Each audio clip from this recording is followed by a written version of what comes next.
not just a case. You're not just a client. You're a person, and you deserve support. You deserve simplicity.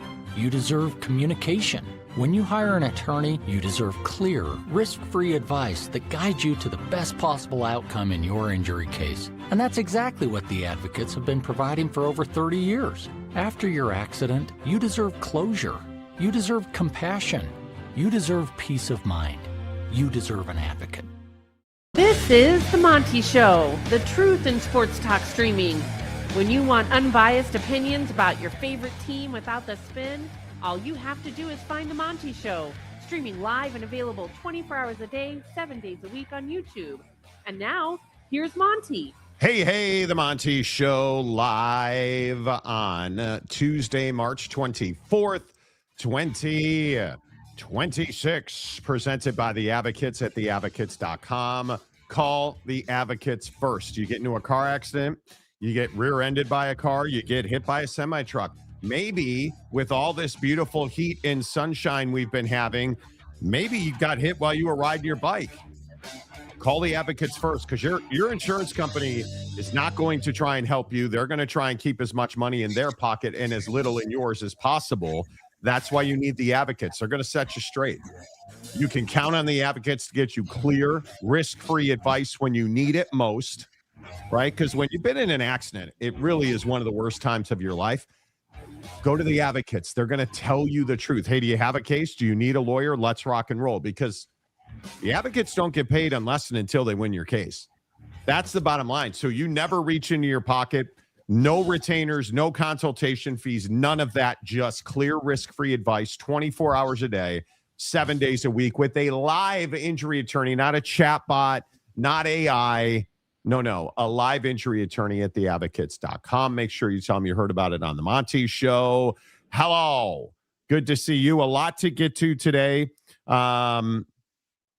Okay, you guys know how much I love Notre Dame football on this show, right? You guys know that I love Notre Dame football on this show. And I've told you repeatedly, their strength and conditioning program is out of this world. Out of this world. I am as impressed with Notre Dame's physical makeover as I have been with anything, right? And we've talked about this.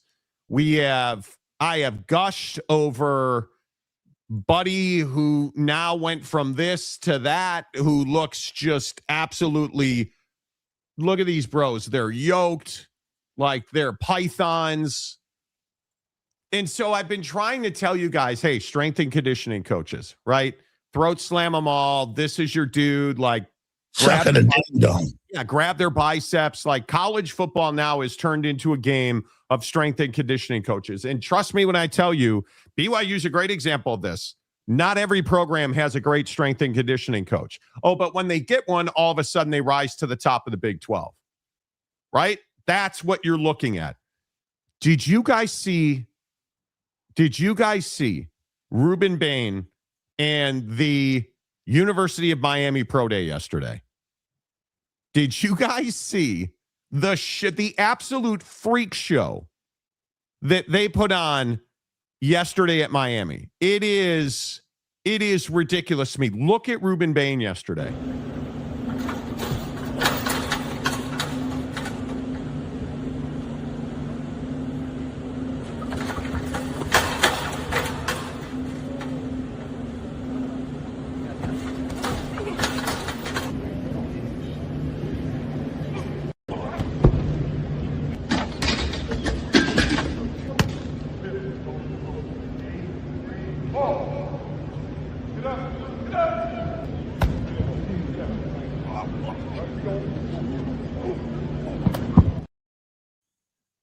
Dude, he looks unbelievable. Look how much smaller he is.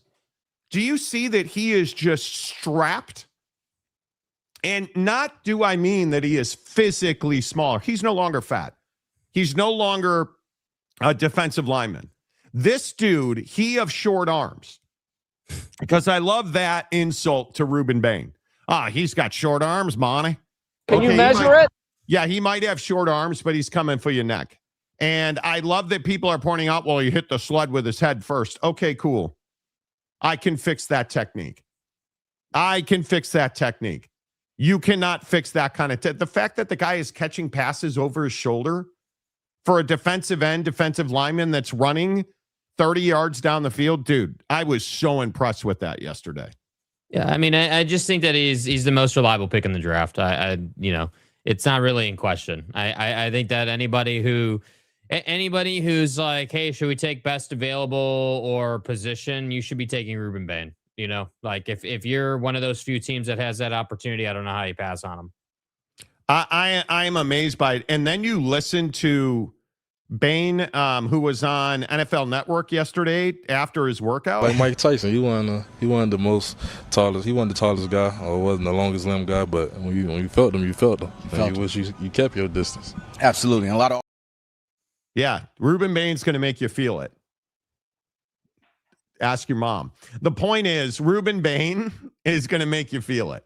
And I let you see, that is so awkward now that I said that out loud, but I feel like we can move on. Yeah, I feel like we can move on as bros. But Everybody Ruben needs to Bain, get a life, bro. Yeah, get a life. Ruben Bain looked really good yesterday. Mesidor looked really good. They all looked really good. I mean, Jake, I don't know how you don't come away from that workout absolutely impressed. Yeah, I mean, like I said, I mean, I would expect nothing, bro. I would expect nothing different out of the Miami draft prospects. Miami is a school that obviously has a great thing going right now, really strong program, doing things the right way. So I think that Ruben Bain's a special talent. I think that Miami team was good for a reason, and you had guys who were, maybe not, NFL players quite yet, but just about playing at the college level because of the development they got. And I think that's how you go out and you beat a lot of good teams. And I think that, there are plenty of teams out there who could benefit from Ruben Bain and some of these top end defensive guys. And I think that it was smart of him to show that he had ball skills. It was smart of him to show that, he's able to, drop into coverage just a little bit. Or chase it back on a wheel route, like that's very smart of him. So, I mean, I agree that the pro day is built to make these guys look good and showcase their strengths and showcase their ability. But he's still got to go out there and do the damn thing. He's still got to go out there and put it on film and do those things. Wait, so I don't agree with that. I think pro days make or break you. And yes, you're in a more comfortable environment. You're not rocking your sausage pants at the combine in Indianapolis. Disgusting. Yeah, like your stick's not swinging all over the place. Totally get it. You're at home. You're at Miami. You're sleeping in your own bed. Like, totally get that. Do you know how many guys don't have good pro days? Do you know how many guys don't put in the work? Do you know how many guys don't lean out? Do you know how many guys aren't able to cover? Who go from a defensive tackle, defensive end, whose arms are too short, to running as fast as he's running, catching a football. He's a defensive lineman. Catching a football down the sideline over his shoulder. Well, I don't think, I obviously is a defensive lineman, but I'm not sure that his goal with his pro day was to be categorized as that. I Clearly think that not. Ruben, I think that Ruben wanted to be, wanted to showcase that he was capable of playing in a 3-4 defense. He wanted to showcase that he was very much capable. That he can be an outside linebacker / defensive end in a 3-4. Yeah. And I think that's really smart. Did he do that? Do you think he did that? I think he can. Yeah. I think he did. I mean, I think that the play, the highlight there where he catches the ball over his shoulder, I do think that those particular plays in a real game are extremely matchup dependent and extremely play dependent. I mean, if the back gets a free release and the play is executed correctly, I still maintain, even as good as Ruben Bain is or anybody else, it's going to be tough to keep up with the modern day NFL back. But with that being said, on the off chance that it's not executed well, and on the off chance that maybe your defensive line gets home while the quarterback's trying to pass that ball and Ruben gets a chance to make a play, you feel good about his ability to do that. And I think ultimately that's what you're looking for out of that position is like, hey, you got to have as a defensive end in like a 4-3, your whole objective is just to get downhill and get to the quarterback and cause chaos. But if you go to a team that's playing a 3-4 and you have to have a little more mental awareness and a little more, zone awareness, where you're at on the field, what's your assignment, what the play is doing, like, there's more to it. And I think that the more you can handle that stuff, the more money you're going to get paid. And I think that Ruben wanted to show he was capable of that. I don't think anyone doubts that Ruben can get to the quarterback, or that, the guy has great technique or any of that. I do think, to your point, the whole short arms thing, I think for a guy like Ruben Bain, having short arms is not as big a deal as quarterbacks who have small hands. Like quarterbacks who have small hands historically don't do great in the NFL. Sure, there are some outliers, but generally speaking, you're not looking to draft a guy to represent your organization who has tiny hands. You're looking for a guy who has really good measurables. But for Ruben Bain, because he's so damn athletic and because he's so explosive, I'm not sold on the whole, hey, short arms thing is going to hold him back. Yeah, I think the explosiveness is a very interesting point. And again, I go to some of the transformations we've seen. And obviously I follow Chicago sports and Notre Dame a lot closer than most people. But even if you go to Bear Bachmeier, what about Colston Loveland? Has anybody seen this picture of Colston Loveland? Look, this is him at training camp last year. Colston Loveland, tight end for the Chicago Bears. He cheated his way to a championship at Michigan, right? Here's a picture released yesterday of Colston Loveland. Are you kidding me? It's March 24th. The season ended in January. Just look at how much bigger he is. And at some point, we have to stop saying, oh, well, Monty, he must be on the peptides, bruh. He's got that estrogen leveled out. Okay, I think what it is bro is a professional athlete, and his only purpose in life is to be yoked. And he's got all the resources in the world to tell him how to do that. And he's got people that'll push him during the workout. Like, I don't think that people quite understand the resources that these guys have access to get in shape, which is why it's always a crying shame when dudes don't get in shape. Like when dudes don't do what they need to do. I mean, you've literally got an entire whole team life of people dedicated to make sure that you're in shape. And it's just incredible that some guys never realize that. Yeah, and I'm amazed by it. I look at some of these body transformations, you guys, and it's not accidental. It's really intentional. I'm thrilled as a Notre Dame and a Bears fan. Listen, this might be our last year being Bears fans on this show. I still don't think they're moving, but I'm telling you that pay that man his money. I'm telling you that the Bears look like they're out for the neck, right? Like Colston Loveland, he said the reason that you've seen such change is because of how many injuries he had last year. He wasn't ready for how physical the NFL was. Which is a shock to his system because he was a dominant physical player in college. I'm going to guess that he's ready. And I don't actually think this is true. They're not set up so that you will fail. Pro days are set up so that the people doing the work look like they've done the work. And you will see once in a while a guy like Ruben Bain Mesidor yesterday actually looked even probably a little more explosive. Mm-hmm. But I'm telling you, once in a while you'll get the Mesidor Bain Notre Dame spring practice. Like you look at Jeremiah Love. Jeremiah Love, that's a dude that puts in the work. Look how good he looked.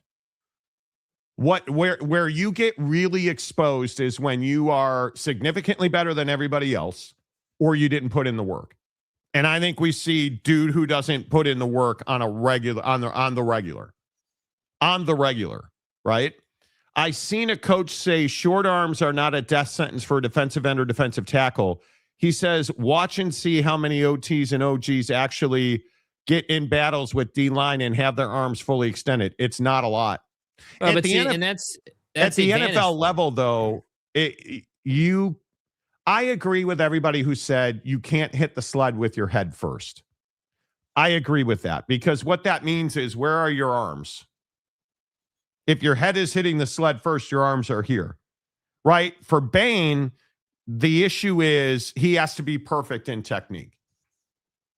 Because if you allow an offensive tackle to get his hands into your chest, you're done. Yeah, I also think though that you know, and I'm not even a Miami fan, so you know, take it for what it's worth. But if we're gonna sit here and say that the pro day is set up perfectly for him to succeed, he's never gonna be in that type of situation with an offensive lineman. He won't play straight on 9 times out of 10. He's gonna be on the edge. He's gonna be on the outside. He is gonna.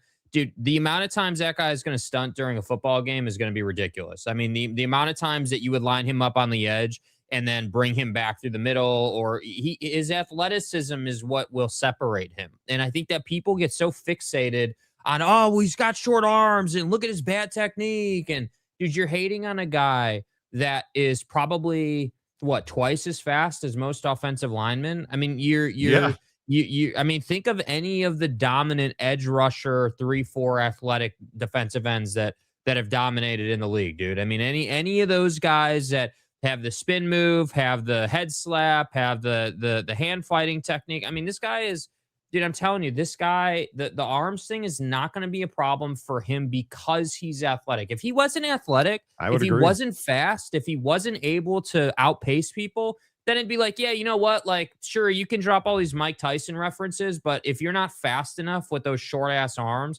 you're not getting around people, dude. You're not. But his strength while also being fast is what will separate him. Yeah, and I think you look at, like, this comment's very interesting because basketball strength and conditioning, I think, is a huge part of this conversation. You look at BYU, for instance. BYU does not do position-specific strength and conditioning training in basketball. They now do it in football. It used to be at BYU that when you were in football, you lifted weights, receivers and linemen, everybody lifted weights the same. They've changed that. Now they do position-specific, skill-required specific strength and conditioning and look at the performance go up. You look at track and field.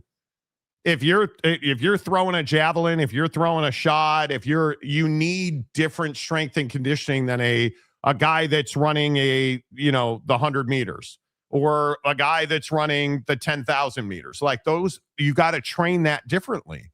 And I think one of the things that's so interesting is the money that is now being invested in strength and conditioning in basketball. You're starting to see it. AJ DeBanza, look at his body transformation. Those guys dominate. It's not accidental. It's not. Monty and Jack can be Kansas City Chiefs fans like homeboy charting James.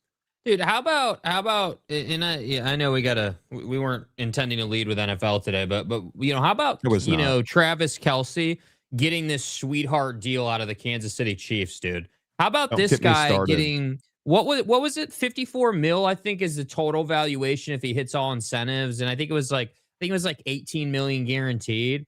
Like, dude, I understand that the Kansas City Chiefs, don't call me the Overland Park Chiefs, at some point have to be like, yeah, dude, like we're paying this guy to be a camaraderie guy, right? Like he's probably only going to get like maybe 10, 12 plays a game. He's not going to be a staple in our offense. He knows that, Patty knows that, Andy knows that, like we get it. But this guy is one of the faces of the franchise, and he's a great teammate and a leader. My problem is I disagree that he's a leader. What do we know about Travis Kelce? Every single time it goes sideways, he's either bumping into Andy on the sideline all pissed off, or he's not doing anything. He goes silent, bro. Like I couldn't believe that they gave him a deal worth that much money, bro. Like, it's a golden parachute. 20 or 30, dude, but 54? It's a golden parachute, man. This is a. But for who? For like, as if the guy Travis needs Kelce. more. For Travis Kelce, right? Like I think I understand why organizations do this. I just think it's a mistake. I think it's a mistake. I think they don't. The Chiefs are notorious for not wanting their guys to finish careers in other uniforms.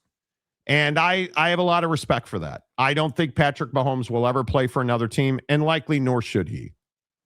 But it is shocking to me, the dollars attached to Travis Kelce. And he just was not capable last year. And the Mahomes injury was a big deal. Okay, great. I get it. You can see that he is not the same guy. He is not the same guy in any way, shape, or form. He's not the same guy. It just isn't. It'll be interesting. Yeah. What? No. Comment dump. Rely on the tape. Yeah, you should rely on the tape with Ruben Bain and Travis Kelce. Right? Well, Monty going to get triggered by James cursing the Bears early this morning. Oh, yeah, God, dude, here we go. Stop talking about my teams, please. Please. They are using the Indiana group to get. That's actually Chicago's already ponied up. It's not Chicago that's the issue. They're. And again, you're out of your depth. How are you commenting on the Bears and you're uneducated about the situation? How does that happen, dude? Can I just ask that? Do you not have Google on that piece of crap Droid phone, dude? You know, like use Google. I'm just saying. Everything you comment on dies. It's disgusting. That's all I'm saying. You know. Doug O'Reilly, Taylor Swift's influence. They need to fund more multimillionaire vacations. Hey, I really, I don't even think like I've kind of, matured on the Taylor Swift thing. I don't even blame her, dude. Like she's a star in the music industry. I get it. But like when they weren't good, she was seen less. Like it's clearly just the NFL pushing a narrative. That's all it is. And quite frankly, like, yeah, that's why I say the whole idea that they would give him 54. I understand they don't, you're right. They're notorious for keeping their players in their uniform. Okay, cool. But I just felt like that was such an obtuse number. I'd have been fine. It's a huge at number. Like 30, 35. I'd have been like, all right, cool. Like 30, 35, 10, 12 a year. All right, cool. Like that's walking around money for the Chiefs. But 54? Like, dude, what? Like that's, I don't know, man. Kudos to his agent, bro. Kudos to his agent. It's a lot. Two things don't lie, numbers and film. Absolutely right. We talk about this. I know we talk a ton of football on this show, and I think when you look at tape in football, it does not lie ever. It is, and if you look at the draft, if you look at the Ty Simpson, Fernando Mendoza argument, or Ruben Bain versus your favorite defensive end, like I think Ruben Bain's tape is so good. You look at Travis Kelce. I look at Travis Kelce's tape. The tape does not lie. He has lost a step, and his routes he is not open on his routes anymore because he has lost a step. And it's tougher and more difficult to get him the football. And I think the NFL, especially now more than ever, you are so reliant on the tight end. You look at the schematics on most offenses, and we were in this situation where we've morphed from throwing the ball to the back in the flat to now that throwing the ball to the back in the flat has become throwing the ball to the tight end on the seam. Like you have to have it in your offense. And I think you look at Travis Kelce, he was absolutely a difference maker and a weapon. When they were at the top, the Chiefs, he was at the top of his game, right? And you've seen that slide, and it's become more and more difficult for the Kansas City Chiefs. And then you get rid of somebody like Tyreek Hill. What did Tyreek Hill do for Travis Kelce? Well, he made it so that Travis Kelce didn't have to be explosive because he had a lot more room to run, because you couldn't just camp a linebacker underneath because that linebacker had to get depth. And now the linebackers against the Chiefs don't have to get depth. So now they've taken away the underneath. And I think you absolutely miss Tyreek Hill if you are Travis Kelce, because I think he was one of the keys. And guys like Rashee Rice or, even Xavier Worthy, who they've tried to put into that spot where Tyreek was. And I think X is doing a great job. Xavier Worthy is doing a better than projected job of operating in that offense. But now Patrick Mahomes gets hurt. And what happens? You just can't keep replacing and excusing the absence of talent in an offense, because eventually you just hit the wall, which is what the Chiefs did last year. So anyway, here nor there. I think it's a big number. I think it is a big number. Kelce wants to go out a winner. If everyone is healthy, they will be in the AFC title game. Well, I mean, if everyone's healthy on most teams. Yeah, I mean, you're treating that like a. Well, yeah. I mean, if gas comes down to $3, they'll make like, dude. Do you know how hard it is to stay healthy? Do you know how challenging that is, especially as a guy who what is he, 38 now, I think, or 37? I don't know. I'd have to look at his age. I could be wrong, but he obviously in his 30s. I look. I just think that it's not even. They're not paying him for his performance.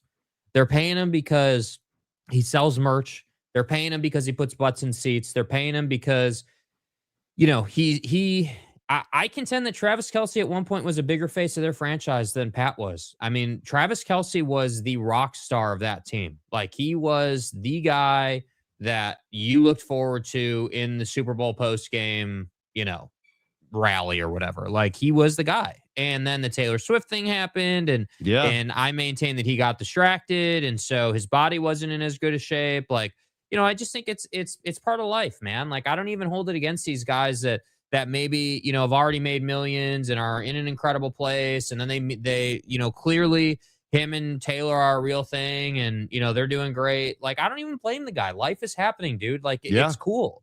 But like, let's not, you can't have it then both ways, right? It's okay to say like, hey, yeah, I met Taylor and life is happening and I put a lot of effort into that. Well, that means maybe I'm not in the gym quite as much, or maybe my off season hasn't been quite as intense, like it's a different thing. So to me, I just saw this and I was like, man, this is just such a simple thing.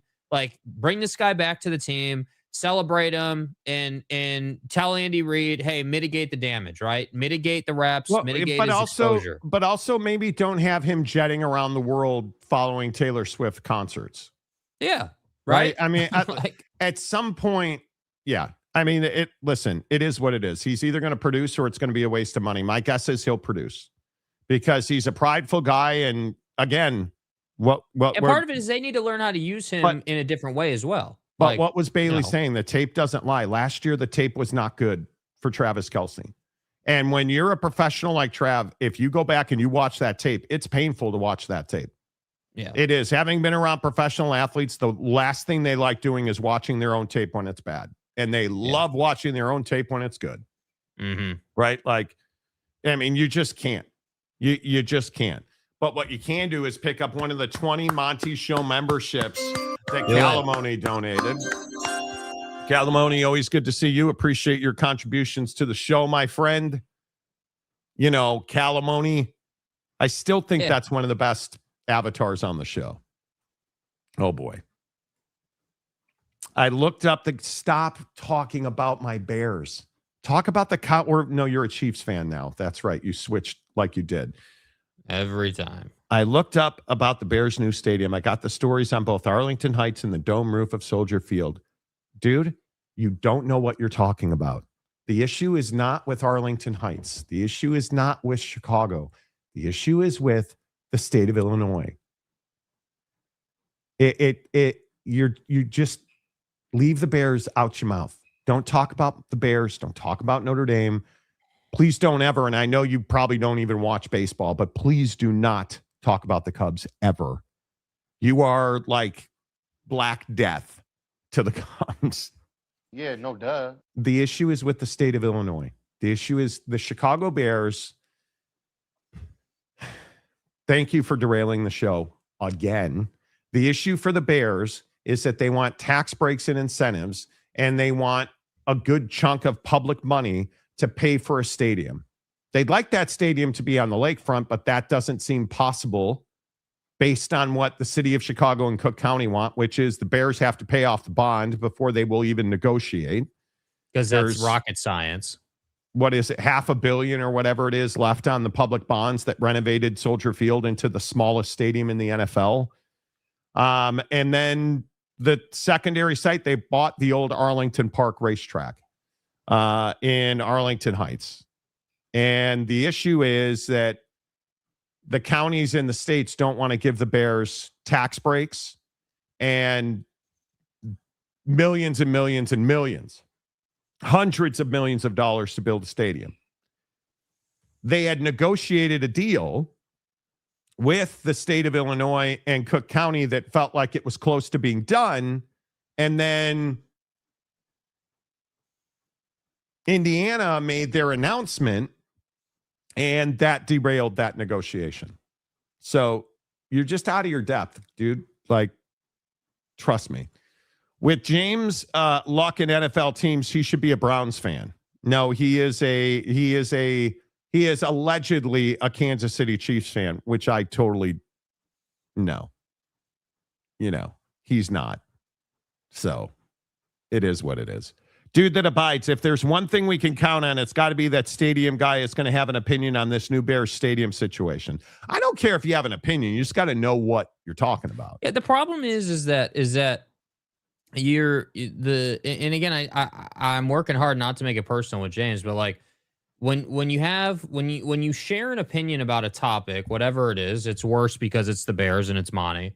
But like whatever the topic is, like if you're going to share an opinion on it, like you got to at least know like the basis, like the baseline foundation of the topic, right? Like not knowing or not being able to talk about the fact that it's a state of Illinois issue, not like a Cook County or Arlington Heights issue. That's where I'm like, you haven't really read about this, dude. Like I cannot stress this enough in life, dude. It takes, I mean, literally 3 minutes to go on Google and search like, hey, Bears issue, and then read. You need to read. Stop just looking at headlines. Stop just staying on the first page and then coming back in here. Read the articles. Read the information. Read the different opinions. Like I feel like it's rocket science to a lot of people to be like, you understand that there's one topic, but like 5 outlets will explain it 5 different ways. And then you can build your own opinion based off of what Bob and Mike and Jimmy and Susan and Nancy all say about it. It's not that hard, dude. So I don't have an issue with you having an opinion, but like, let's know the baseline. Marcus makes a very good point. Does James not have Google? I Googled Bears stadium situation, and the first thing came up was an ABC7 Chicago story about how their announcement with Indiana derailed what was likely the final push to finish the Arlington Heights Stadium site. I'm going to guess he doesn't have Google. And then he said, get him, Jake, because you essentially said the same thing. I mean, look, I obviously James has Google, right? Yes. But like there are so the thing here is that there are certain topics where you're going to get like you don't like I don't have a choice. Like you want to spew your nonsense about TCU or whatever. All right, fine, dude. Like cool. But if you're going to get into minutia topics like the Bears or baseball or whatever it might be, like you need to read. You need to be educated. You're trying to sit here and talk to 2 people who essentially read for a living and then talk about what they read about and build an opinion off of it. And I'm just saying, like, I'm not trying to be mean, dude. It's just part of what you have to do. That's all. Like, that's it. Like, you're not a bad guy, dude. Is James running the Chiefs and Cowboys thing out again? It could be worse. You could be stuck in MetLife. Well, Muldoon. Well, yeah. You want to talk about the MetLife turf situation? I'm down. Who are you, Moses Moody? Dookie, did you guys see Golden State Warrior guard Moses Moody last night? That is one of the nastiest injuries I have seen in some time. And I'm gonna guess it's his PCL at patella tendon. Just don't. No, Chewy. The Cowboys are my favorite NFC team. The Chiefs are you can't have. But see, again, it doesn't work that way, dude. It doesn't work that way, bro. We don't do Like what? Do you see that you're the only one? Do you see that you're the only one that feels this way? You can't have 2 favorite teams in the Big 12. You claim to be a TCU and an NL team. You claim to be a TCU and an Oak State fan. You're not. I mean, like, just stop, bro. Just stop. James likes the Dallas Cowboys, and the Kansas City used to be Dallas Texans, right? Chewy, come on. Yeah, this would be like Chewy being an Angels and a Dodgers fan. It doesn't work that way. What if both the Cowboys and the Chiefs play against each other? You just hope somebody wins, right? Well, what do you mean you hope somebody like somebody? That's the thing with James, though. That's precisely the point, dude. Somebody will win. That's and why then he he'll does be a this. fan of the team who won. Yeah, that's why he does this. 100%. I didn't know what was happening. That's why I was asking. Come on, bro. There are multiple stories all claiming that their site is where the Bears. Okay. Well, to be fair, James was asking you two about it. Well, it didn't seem that way to me, bro. Like it didn't seem that way to me. Just worry about the Kansas City Chiefs, your favorite team. You know, their stadium site. You know, I appreciate the comments and just don't root if you're new to the show, and I know we have a lot of new viewers on the show. Anytime that Oak State James, who's a TCU fan now, and he's going to tell you how great God is, and he's got a demon, and I don't mean like a satanic demon. It's a demon. It's a God's name, image, and likeness. It's a different thing, right?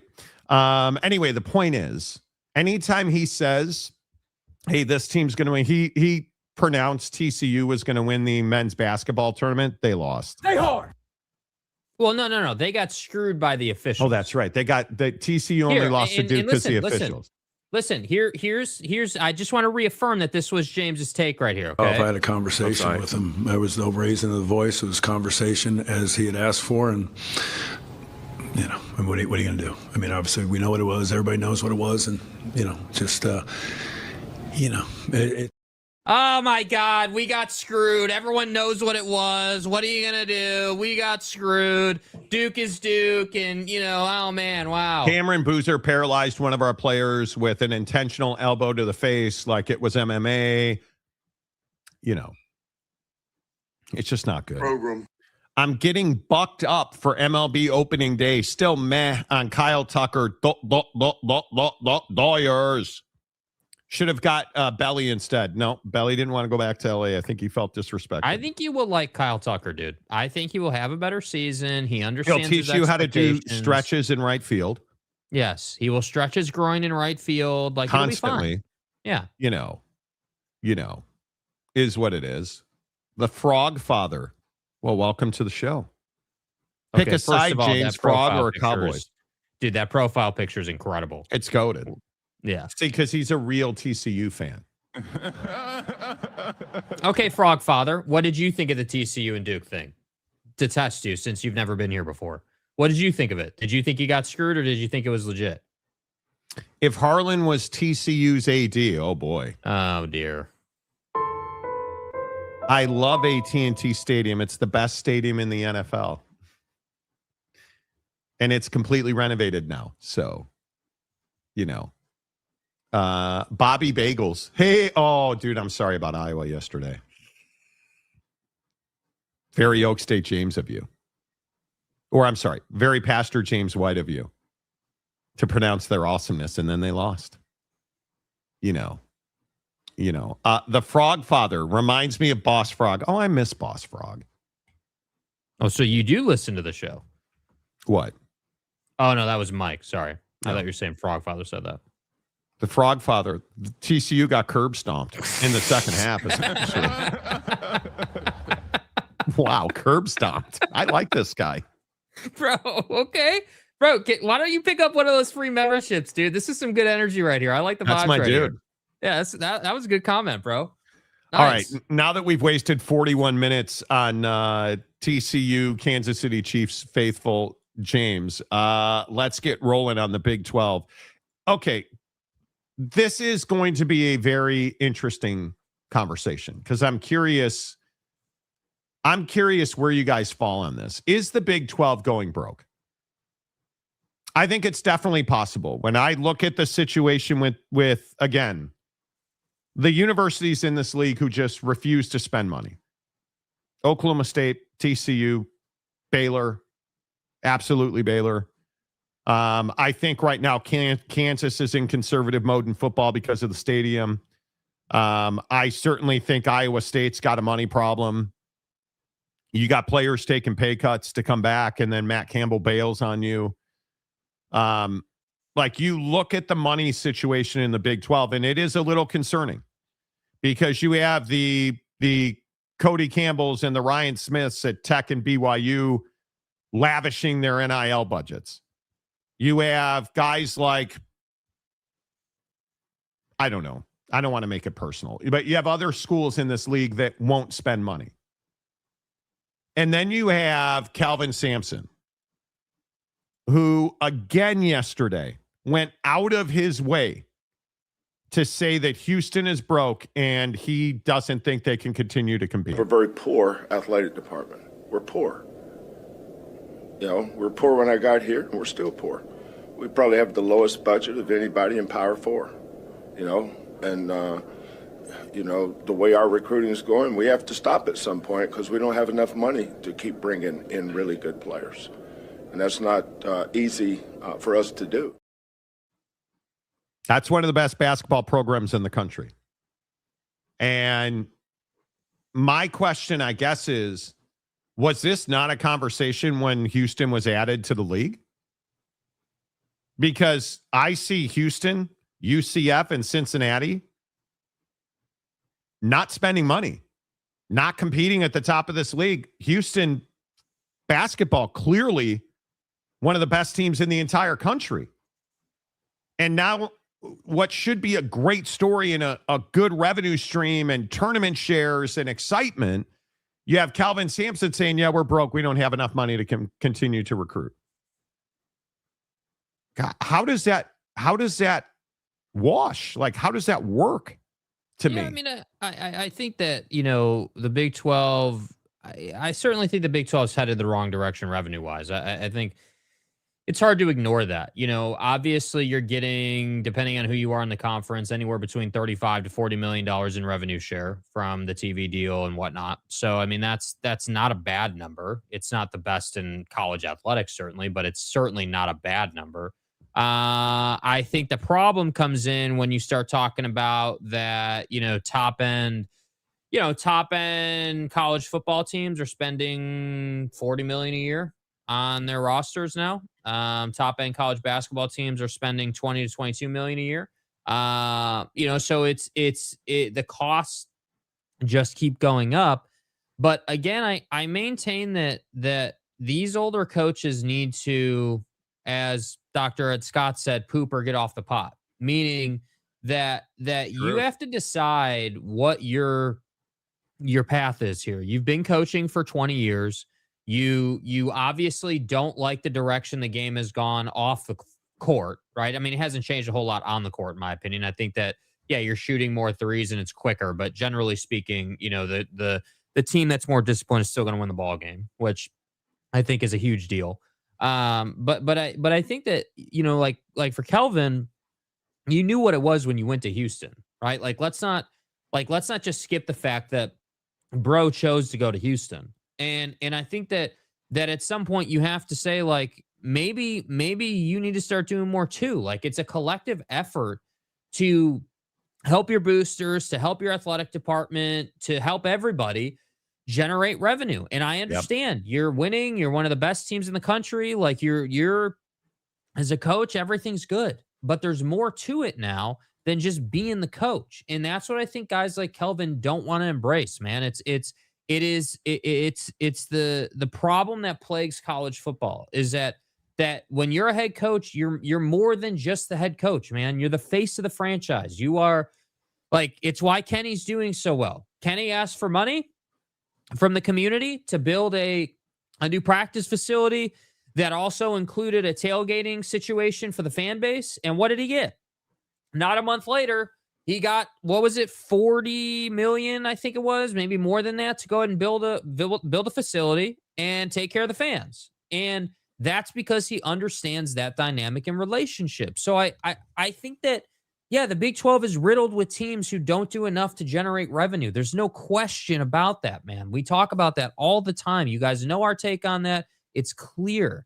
But what I think the Big 12 also doesn't understand is that some of these established head coaches like Kelvin Sampson, they either have to decide that they're going to get with it and they're going to help their squad generate more revenue, or they need to retire. you need to move on, because sitting there at a press conference saying that you're poor and you're broke and everything's terrible, that's not good for anybody, dude. And it's certainly not a good look for you as a head coach. Like, you should be talking about, yeah, like maybe we don't have the same resources as Duke or UNC, Right. but I'm a hell of a head coach. I believe in my abilities, and we're one of the best teams in the country. You want to put our guys up against anybody? I'll take our guys. I think that we're that good. Like, that should be the energy, not like, hey, we're broke, we're poor, we're struggling, We're everything broke. sucks. Like, I mean, come on, dude. Like, I like Kelvin a lot. I respect the guy. But at some point, this got to get cleared up. I don't know how you contend or compete. I really don't. And when you look at NIL and you look at the money that's being spent, they're at the bottom. I mean, it is you're looking at, and I think the other thing that's very difficult is when I look at the Big 12, the conference is making good money and distributing good money. It breaks, or it fundamentally falls apart because the individual institutions are not doing their part. This is what I have said about Oklahoma State for 5 years now. Oklahoma State is an absolute plague on the Big 12. It is that university that does nothing well. They don't win. They don't spend. They don't try to win every rep of football. They're not trying to win every basketball game. They're just the dregs of society in the Big 12. Followed very closely by Baylor. Right? And what do these schools have in common? They have poor leadership. They won't terminate coaches because they don't believe they can improve. And they don't want to pay coaches to not coach their teams. And furthermore, that's the indictment that says, hey, Mark Harlan, the athletic director at Utah, has never had a basketball team go to a tournament under his watch. A men's basketball team has never been to the NCAA tournament with Mark Harlan as the athletic director. Because you hire bad people. You lose money. You spend money poorly, and then you dump bad money on top of bad money. Call me Oklahoma State. Call me Baylor. Right? Call me Kansas State and NIL. Terrible decisions in NIL at Kansas State. But look at these squads you're talking about for the Big 12. Like, you just sat here and said Utah, Kansas State, Baylor, like these are, and I know Utah is obviously a newcomer to the league in that sense, but just where the league's at now, like, Utah has to be good for this league to thrive. Like, Iowa State in both football and basketball, again, having a hell of a year in basketball, obviously, but like Iowa State, when they're good, this league's better, man. Like, Iowa State, Utah, Kansas State, Kansas, Baylor. It's nice when Tech is good, but they've only been good the last couple of seasons. Like, you have this mix of schools that theoretically should be competitive in football to the point where you get 2 CFP teams. That's my opinion about Big 12 football. I'm not asking you to have 5 CFP teams or like do some ridiculous thing, dude. All I'm asking you for is for like BYU as an example. BYU needs to beat Texas Tech this year. We're on the same page about that, right? Like, that needs to happen. And it really should be Tech and BYU in the CFP this year. It's just that simple. Like, that's just what it should be. But if it's not that, and all we have is Texas Tech again getting bounced in the second round by a better Big Ten team or a better SEC team, what then is the conversation? Because you're not, as a basketball conference, what you should be either. Like, I appreciate Iowa State.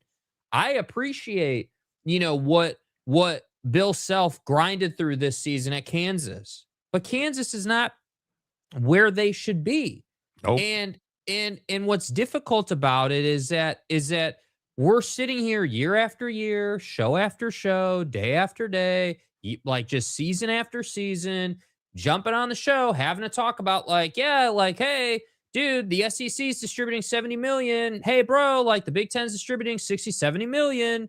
And the Big 12's over here struggling to get one team into the CFP. And we're supposed to be like, yeah, no, they're not losing money, dude. They're fine. I mean, what's the big deal? What's the problem? I mean, this effing guy over here is not a problem. Yes, it is, dude. It's a problem, man. It's an issue. Huge. Yeah, it is. And it's just, you miss the old Big East. You know, it's just, in my opinion. Look at West Virginia is a great point, right? Like, at least West Virginia is trying. And I'm being respectful about it. Like, I don't think anybody expects West Virginia to go out and win the league. No one's saying that. But what they are saying is that, hey, bro, go out and be an 8-win team. An 8-win West Virginia team means that the conference is in a better place, man. Like, that's a good season out of West Virginia. Yes. Like, that's what we need to be seeing. But it's just tough right now. And my biggest question for the Big 12 is, at what point do you start saying, like, yeah, dude, like, you know, we have to embrace the fact that we have to make more money. Like, how desperate do you have to get? Like, how bad does it need to be before schools like Baylor and the rest of these also-rans are like, yeah, you know what? Like, man, we're really struggling. Like, maybe we should have like a revenue generating department that just focuses on that. Like, why you can't, in my opinion, do a private equity deal in this conference. But because why would they? Because, I mean, apparently, and as I've reported on this show exclusively, the Brett Yormark and his constituents are completely split on bringing in a private equity deal. Mm-hmm. And it's the dregs of this league. It is the Oak States, the Baylors, who want a private equity deal. They want a private equity deal because it's the easy button. They won't spend it on winning games. Are you kidding me? Oklahoma State doesn't want to win games. Oklahoma State's not focused on being anything other than a university that makes itself money. They are not focused on winning games. And it's the issue for the Big 12 is that Oak State should be foundational to this league. And instead, it's an anvil around its neck. And the water's about 7,000 feet deep. And Oak State's just happy to sink. It's embarrassing that you have Big 12 fans trying to make an argument that the Big 12 is somehow competitive in football. It's not. It's not. And you are watching the life get sucked out of this conference in basketball because you're allowing Baylor to toil because Baylor won't spend money. You're just watching it happen. And yet, 2 years in a row, BYU, who spends money, has an NIL machine and has in my opinion, the best basketball facility, the best uniform deal, the best shoe deal, all of it. They're winning more games now. They disappointed. People are upset with how BYU's season went and finished. Nobody's upset in Waco. Nobody's upset in Stillwater. Nobody gives a rat's ass. I mean, what did Waco say? What did Baylor say? Oh, we kept Dave because we wanted to recoup that money. We wanted to, you know, the classic, hey, we're not going to buy him out because we're going to reinvest that money, only to not reinvest the money. And that's why I just say, like, I you know, I get to the end of my leash with feeling sorry for people, man. Like you know, we sit here and we grind every day and we do our thing and, you know, we cover the Big 12 and we do the show. And it's like, dude, like, at what point are we going to wake up one day and do the show? And it's like, yeah, the Big 12 actually is trying because Brett's trying. The league office is trying, right? Like they're trying to do things. But it doesn't matter what the league office is doing if none of the presidents and the ADs are really behind it and really getting after it. And I even contend that even the success with BYU and Tech is volatile. I mean, again, if Bear Bachmeier, you know, and again, he looks great, everything looks awesome, like, but if something goes sideways at BYU and, you know, the injury bug catches this team, for example, and they're like a 8-win team instead of a 11-win team, you know, which would be unfortunate. Like, that's just another team that there's no chance that they're getting into the CFP. If anything goes sideways, right? Like anything, you lose one game you shouldn't, you're not in. That's my point about the Big 12, dude. You don't have easy access. You have to go out and do it better than everyone else, which again, you've earned. You've earned that. You've earned that plight in life because you didn't want to take it seriously before. So I just at some point, I'm just like, dude, like, no, I don't care that like you've got Lagway in this conference or West Magers in this conference, or like, yeah, great. They've added talent. Cool. That doesn't mean you're going to be better, dude. The That Big doesn't mean 12, the like, Big come on. 12, it's the Brendan Sorsby thing. Yeah. Brendan Sorsby screwed Cincinnati to go to Texas Tech. Does that help the Big 12 at all in any way, shape, or form? No, it does not. No, it does not. And Texas Tech is happy to have him and is not making him pay the $1 million to Cincinnati. How does that work? How does that work? Explain to me how that makes any rational, fundamental sense. Right? Yes, exactly right. I can understand state schools struggling financially with government involved. Private schools like BYU and TCU can spend whatever they want with no oversight. They have no excuse. And TCU football currently is one of the dregs of this league. One of the dregs of this league. And it's inexcusable. Absolutely inexcusable. Right? Like, and I agree with what Tom said. If you had 3 teams in the college football playoff, how much better would this league be? 1,000,000 times better. I mean, are you out of your mind? Which again, Tom, I think you make a great point. Like, I don't even feel like that's a huge ask. Like, you've got 2, and this is again, I didn't intend to be Mr. Negative again on the show, and I'm sure you guys are going to criticize me all day long for it. But like, this is my problem with Utah, dude. This is why I'm so pissed about like what's going on at Utah, because like it's like I did a short yesterday where I'm like, hold on. On December 3rd, Witt said he wanted this, and then 3 days later, you countered with that. Like, you didn't want Witt back. You didn't even try to retain the guy. You kicked him to the curb, and we're like, yeah, dude, we want Morgan instead of you, so see you later. And then you cried about it when he did what he did. Like, I don't understand how that takes place if you're in the Big 12 and you're Utah. How did we get here, dude? How did we get to this spot where that was a good idea, especially as you just pointed out 5 minutes ago, for a school that has not been to the tournament under Mark Harlan's watch? Like, you're not good. Like, let me get this right. The pinnacle of athletic success at Utah in the last, 2026? So the last 4 or 5 seasons was the 23 Utes in the Rose Bowl and the 23 softball squad that went to the College World Series. That's what we're talking about right now. You guys get that, right? Like, that's who you are athletically right now. And I'm not a BYU fan. I'm not a Big 12 fan. I simply do a show and cover this conference. Like, I don't have a dog in this fight. I'm calling it like I see it. And I just sit here and I say, like, Stop with the rumors about, like all these rumors that come and go about the Big 10 and Utah wants. No, they don't. Utah's got plenty to worry about in the Big 12. And that's what I think people don't understand.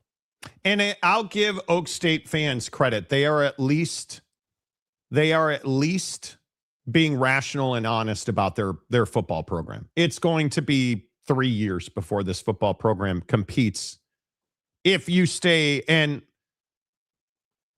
I mean, and I'm sure Oak State James is going to have an absolute meltdown over it, but you're getting the leftovers from a G5 conference, right? And an esthetician is your new quarterback, but at least you're being rational. And Oak State James is never, but most Oak State fans in our comment section is just hot ass are being rational. And the bar for improvement at a place like Oklahoma State is very low. You haven't won a conference game in 2 years. Maybe win a conference game this year, which I'm sure you will. I'm sure you will. When you have a conference with 2 of the best players in basketball but fall short, is a shame. One player does not make a team, but it probably helps most of any of the 4 major sports. You can win a national championship centered around Cameron Boozer. But you better have several role players that can knock down threes and get to the basket. Mike, let me say what you were trying to say, okay? And I appreciate your effort here, but this is what you were trying to say. You can't have a one player making $5 million a year, $4.5 million a year, and then everyone else behind him is not good enough to help him win the game. And I like Richie Saunders. I like what they had on the team. I do. But you got to be better than that. Richie, with all due respect to Richie, should have never been a number 2. Richie should have been a 3-and-D guy. No. Hear me out. On a championship college basketball squad, right? This is not a criticism of Richie. Look at his game, though. Look at the kind of game he BYU's plays, never dude. been a championship caliber squad. Right. That's my point, though. That's what I'm getting to, is that if you want to be that, the idea can't be, well, hey, one guy's going to get all this money and then the rest of the roster is going to suffer. I don't think that's incorrect. I think Wright and Saunders and all the injuries, I mean, it's a whole thing. Kevin Young was the biggest single problem for BYU this year. And I agree that you didn't have depth.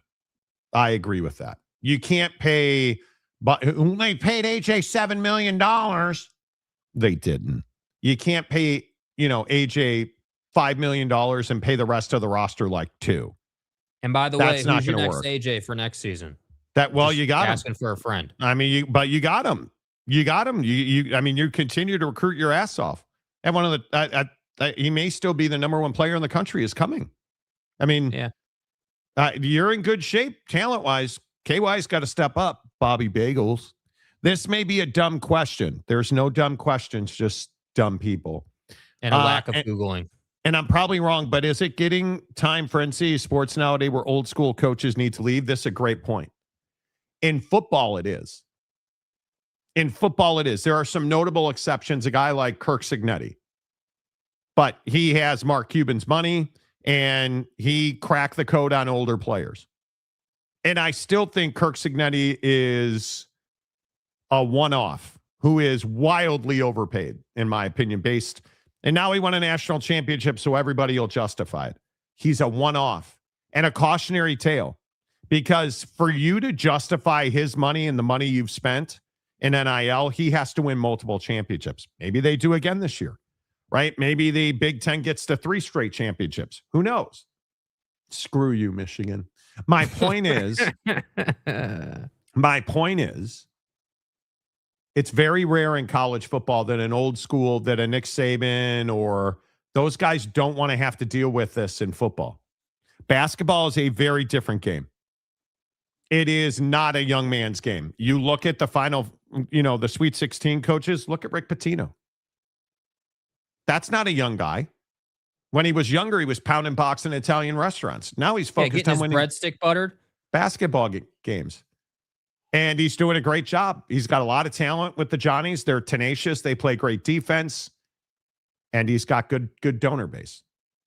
Right? And you look at somebody like a Mark Few. The issue isn't money at Gonzaga. Plenty of money. The issue is Mark Few's probably not a championship caliber coach.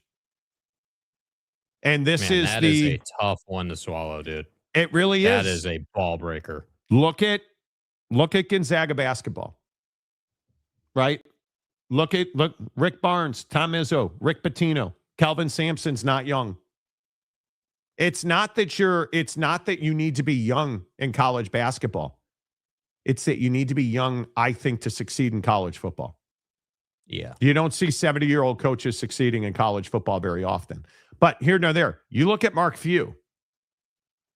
What is the expectation going into the Pac-12? And this is why Gonzaga didn't join the Big 12. Gonzaga wouldn't have been a tournament team this year if they'd been in the Big 12. Gonzaga. So why did they say no to the Big 12? Because they want a free pass to the tournament every year. I like Gonzaga. But why do they have to leave the WCC? It's not enough money. Yeah. It's not enough money. So you go to the Pac-12, and now what happened in the Pac-12? You have less of not enough money. Right? So you're in the same spot. It is what it is. So you're keeping Mark Few, which you should. You should never fire Mark Few. You're keeping Mark Few. You're not making noticeably more money. Why should we expect a different result? Why? We're not going to. No but monies. Yeah, No, we're but not Monty's right. good. It is this crazy world. I think it's impossible to be a Cinderella and win a championship in college basketball anymore. Those days are over, my friends. Well, I think As St. much John's as- is your Cinderella this year. But I think that's the whole point. But are they a Cinderella? Yeah, I don't believe think that St. John. I don't believe the Johnnies are a Cinderella. I do not. I do not. And But maybe there's a conversation around what a Cinderella is anymore. I mean, which is fair. I mean, I think that to me, a Cinderella is anybody that's not and I know the Johnnies obviously are established. They're a blue blood. I'm not certainly saying that they're that a mid-major. not, the Johnnies are a mid-major blue blood. But that's what I was just gonna say. If you're mid-major now, anything they're a 5 below. seed. No, I know, but anything Aren't they below, right? Jake, aren't the Johnnies a 5 seed?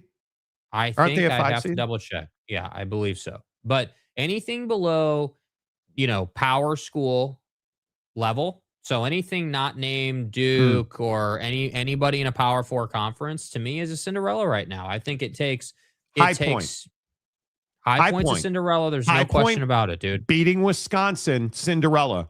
Almost being competitive with Arkansas, Cinderella. Yeah. That's your Cinderella. Gonzaga getting pounded by Texas is not a Cinderella. Texas is not a Cinderella, right? Miami at a 7 was not a Cinderella. No. Legitimately good basketball program, right? But again, what do they share? Power conference teams. Yep. But I look at the Johnnies and in basketball, how do I put this? A G5 is very different than a mid-major, right? A G5 is a football term. Mid-major is a basketball term. Somebody like the Johnnies, who wind up with Rick Pitino as their head coach, lasagna for everybody, right? Eat that noodle, boy. Here I am. I'm never letting Rick Pitino live that down. You shouldn't, dude. It's infamous, bro. Bro went to get his Pasha Vazul, and then all of a sudden, something happened, and he was out back getting that booty. Getting his breadstick. We know this about bro. Yeah. He was getting his breadstick buttered. We know eating those noodles. Anyway, the point is, you have a really good coach in Rick Pitino. You have a really good donor base. You're able to recruit and buy talent. You're a 5 seed in the NCAA tournament. I don't look at the Johnnies as an underdog or a Cinderella. Right now, obviously, I don't care who you are. You're playing Duke on what is that? I think that is Duke. Friday, right? Yeah, Duke Friday. Duke is Duke. Friday. Duke's only 6.5 in that game. As they Johnnies should be. Johnnies are not an underdog.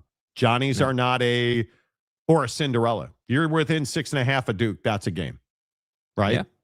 I mean, it'll be interesting. Midweek Cougs. Zags have done more than Blue Bloods have done the last decade. I do think the Zags will struggle in the future. I agree. I think the Pac-12 is a disaster. Oh, they're struggling now. I think the Pac-12 is a disaster. And they rely heavily on European players, which I'm going to tell you again. Well, it's why you lost to Texas. Did you guys see the video? We don't have it today, but did you see the video of the great wiretapper Sean Miller at the half with his Texas squad being like, "Hey, yeah, dude, this is very simple, dude. You guys want to play next week? Well, yeah, coach, of course we want to play next week. What else are they going to say? Okay, great. Go out and beat their ass on the glass. Literally, that's all. He's like, dude, go out there and take the ball from them. And what did they do? 7-footer, Mr. I'm going to come from wherever I came from and I lift weights. It just went out there and dominated them. And dude. I lift weights. I mean, it just was like, I'm telling you, I like Mark Few a lot. There's a reason he's a good coach, but you got to have, I'm a firm believer, man, whether it's hockey or basketball or otherwise, you got to have that beat your ass guy on your team. And if you don't have that, you're going to really struggle come tournament time. Yeah. Yeah. I can't even say it. Vokititis, herpes, from Lithuania. Big boo. Yeah, from the bro from Lithuania, whose name I can never pronounce. Who is that guy? Vokititis. Yeah. Yeah, there's a cream for that. Oh, I got some Vokititis. Big East basketball is kind of in a league of their own. So many blue bloods in basketball. Yes, they are. Oh, I don't even know. No, they're not a Cinderella. No, they are not. No, they are not. Jin Saga should have joined the Big 12. Yeah, but they wouldn't go to the tournament every year. I like Right. Gonzaga. Yeah, $4 million on their roster. Gonzaga. Right. I would never guess Sampson is 70. I'd have thought like 86 or 87. He seems older. You know, is what it is. 47 straight. I need Oak State to be better because an at-home playoff Bedlam game and either Norman or Stillwater would be amazing. They don't want Bedlam at Oak State. No. Nope. They don't want it. You're just cowards. Oklahoma State is such a, you're cowards, man. You don't want to do what's required. You want help. You are. You want a transformational partner on your schedule You're to come in frauds. there and just get you paid and move along. You don't want Bedlam. And the thing that I think, I'm a believer that you are who your actions say you are. And I think when you look at what Oklahoma State's been for over a decade, you're a bunch of cowards and frauds. That's all you are. You're not willing to spend the money and do what's required to win. You're just not. Like it's ridiculous. Who cares, James? You're not an Oak State fan. You're a TCU fan. Remember, you're a student at TCU, and I'm a TCU fan. Get out of here. Don't talk to me about Oak State. Do you understand? You absolutely kneecapped yourself and your ability to talk about Oak State with any credibility when you said that your friend who was, I have an insider. Oh, it's the sideline reporter that I went to, potty training with. Kind of kneecapped yourself, my guy. Every team needs an enforcer. Yes, they do. This year was definitely a what if for Gonzaga. Best player was in. It doesn't. Everybody's best players were injured. That's basketball. How do you explain the fact that they don't win in the tournament recently? Since they went to the final, they have been a average ass team, and because they have soft Euros. That's why. Gundy did not want it. Not sure if Oak State does not want it. I would wager they do now. I would wager they do not now because nothing that Oklahoma State has done, none of their actions have said we're going to do everything we can to get Oklahoma back on the schedule. Hey, guys, can we get out in front of the Gundy crap that you guys are all spewing this morning? It's not about Gundy, dude. It's about the leadership at Oklahoma State. Stop talking to me about Mike Gundy. This went way over Mike Gundy's head, dude. You guys are acting like Mike Gundy was the reason Bedlam wasn't played. Mike Gundy was a facilitator, dude. Mike Gundy wasn't a decider of Bedlam or Mike Gundy was a guy you sent to the podium to run his mouth about whatever the hot topic was of the day, and he just happened to be good at it. That's it. Like, that's all it was, dude. It's not that deep, right? Like, the issue is that Oklahoma State leadership doesn't want to do what is required. And again, you went to Texas Tech to find your head coach, right? I mean, let's just call what Eric Morris what he is. He did a really good job at North Texas. It's a Texas Tech man. Yeah. I watch Landman. I know what West Texas is about. Yeah. He's a guy that's from Texas. He's a guy that I'm pretty sure he played at Texas Tech. And, he was a position coach at Texas Tech. Don't forget Incarnate Word. And then he was the head coach at North Texas. All you frauds at Texas, at Oak State, you had to go to Texas to get a football coach. Because you're a bunch of frauds. You're soft. You're absolutely soft. I can't believe that, and not really pointed at you, Mike, but I can't really believe that we have a lot of people in the chat this morning who are like, yeah, man, Gundy's gone, so that means they want Bedlam. Are you up in the night, dude? Are you guys like, what are you guys smoking? Like, just because dude is gone or left and on his way out talked about how great the hockey team was, bro, dude is just a voice box. That's it. Like, notice bro didn't move on to another program after he got whacked. Yep. Like, it's crazy. And look, H-Town King. I'm a Houston Ole Miss grad. NIL collectives are night and day between the two. The Grove, which is at Ole Miss, makes giving easy. Houston is hard to find. So is that Sampson's fault? No, that's but right. I think that's who he's That's talking to. dude. Like, where are the Fertittas at Houston? Couldn't tell you. Right? You paid all that money to get Houston into the Big 12, and then you turned off the faucet? What sense does that make? And granted, you're moving in the right direction in football, but Kelvin Sampson, I mean, essentially, he is the canary in the coal mine. Right? He is, you guys know that reference? Canary in the coal mine. Anyway, the canary sounds the like alarm, Right as Rain, but because they was die, the gas and shit. He's essentially sounding the alarm at Houston. We need more money and we need more talent, or we're not going to do what we're doing now. So, I'm just saying, you know. The new football coach at Oak State wants Bedlam. I'm sure he does. Good luck at TCU, James. Isn't OSU OU the most lopsided in terms of wins and losses? Yeah, but that's not the point, right? I mean, you're not even wrong, but that's not the point. The point is that it's a game that should be played every year.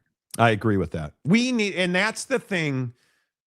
We need a Super League. We need a new entity, man. Desperately. By the way, notice what Oak State, FTR, on the record guy doesn't want to talk about. Notice that Bedlam is still alive and well in other sports, just not in football, right? like last year, and I only follow college softball because my significant other, is in that world. Bro, notice that these two played multiple games last year that decided their seeding in the College World Series. Correct. Bedlam is alive and well across athletics, dude, just not in football. So don't just skip over that little convenient tidbit. Yeah. Marcus has a question real quick. And then because I think this is a really interesting sidebar. He took my advice and he got the EAAs, the essential amino acids at Bucked Up. So I tell you every day on the show, I drink a scoop of essential amino acids and 10 milligrams of creatine, 24 ounces of water every morning on the show. Okay, without knowing the question, my guess at what this question is, now that he's drinking EAAs, is how much do you pee during the day? That's my guess. No, we've had that discussion. Marcus and I talk about our urination regularly. Okay, good. pH levels and stuff. Marcus, if you're new to the show, Marcus is one of our guys on the show. We message regularly. Marcus is a black man. And he goes out of his way to say every time, what did he say? Every time I pick up this horrible grape flavor of EAA that you forced down my throat, I think about Bad Boys and grape soda. Stop it, you child. Stop it. That is not appropriate for a family program like ours. It's so good. Tampering 101. So let me ask you real quick, because he says that the mandarin is the best flavor. And I agree. I'm drinking grape EAAs right now because it's what I have in the house. My wife is drinking the mandarin and I let her have the mandarin. The grape is, and I'm a big macchiato. I'm a big fan of grape usually. But you're saying that this grape is ass. It's watered down grape. If you're doing a flavor of a pre-workout, or I think I'm sticking to mandarin or orange from now on. Like traditional fruit flavors like strawberry, peach, mandarin is typically very good. Dude, the BioK probiotic peach flavor. Oh, dude, we have not to derail the show completely. You just love that slimy stuff. You're a big fan of that, right? I take a probiotic. I'm on Zepbound, so I take a probiotic because I like pooping. I bought the vanilla flavored one, and it was curdled. Okay. Bro, dude, we poured it into the kitchen sink, and it was like, oh man, I'm drinking powdered milk, Monty. Oh. Anyway, I'm a big fan of watermelon. Corn. Anything in supplement land is typically Gas. pretty reliable. Gas. Yeah. Yeah. I'm drinking alkaline water with sugar-free Jolly Rancher green apple mix. There you go. See, that's probably bomb. Yeah. I'm going to say that Jolly Rancher anything is amazing. Jolly Rancher is so good, dude. Amazing. But, yeah, I do pee all the time. This does not do it. You know what does it and why I'm only drinking one of them a day? White Monster. Caffeine makes you pee more. There's no doubt. Dude, it goes right through me. It goes right through me. But lost another pound today. So life is good. Is the anesthetician going to save Oak State? He's a very good quarterback. Eric Morris is a very good coach. Again, the bar for improvement over the next 2 seasons is very, very low. 1 win. And you're a much better team than you were. Eric Morris was also an OC at Washington State, so obviously Morris will win. Obviously. Of course. I mean, how did we not know that, dude? Pay that man his money. I mean, if you look at Nick Rolovacine, I mean, he's winning everywhere. He's yeah. Okay. Without a mask, I might add. Bedlam has to be one of, if not the biggest moneymaker for games for Oak State. Has to be. Because they don't have any other rivals. Nobody cares about Oklahoma State. That's the problem. That's the thing that Oak State fan has finally figured out. You're irrelevant. Nobody cares. When's the last time you're like, man, I can't wait for Oak State to come to town? Let's see. Never. Never. You're irrelevant. You are invisible. Here, let me do my best James impression. So, Monty, listen, dude, I was at Autzen for Oak State, Oregon last season when Oregon dropped like 800 points on Oklahoma State. Dude, I actually left at the half and I got a hot dog on the way out. And it was the best hot dog I ever had, excluding the one that I had at the Buc-ee's that doesn't exist in Eugene. So, No, I'm not playing your stupid game. I am not playing your stupid game. Trust me when I say. Get to buckedup.com. Use the promo code Monty to get 20% off at checkout. Get your essential amino acids. Get your creatine monohydrate.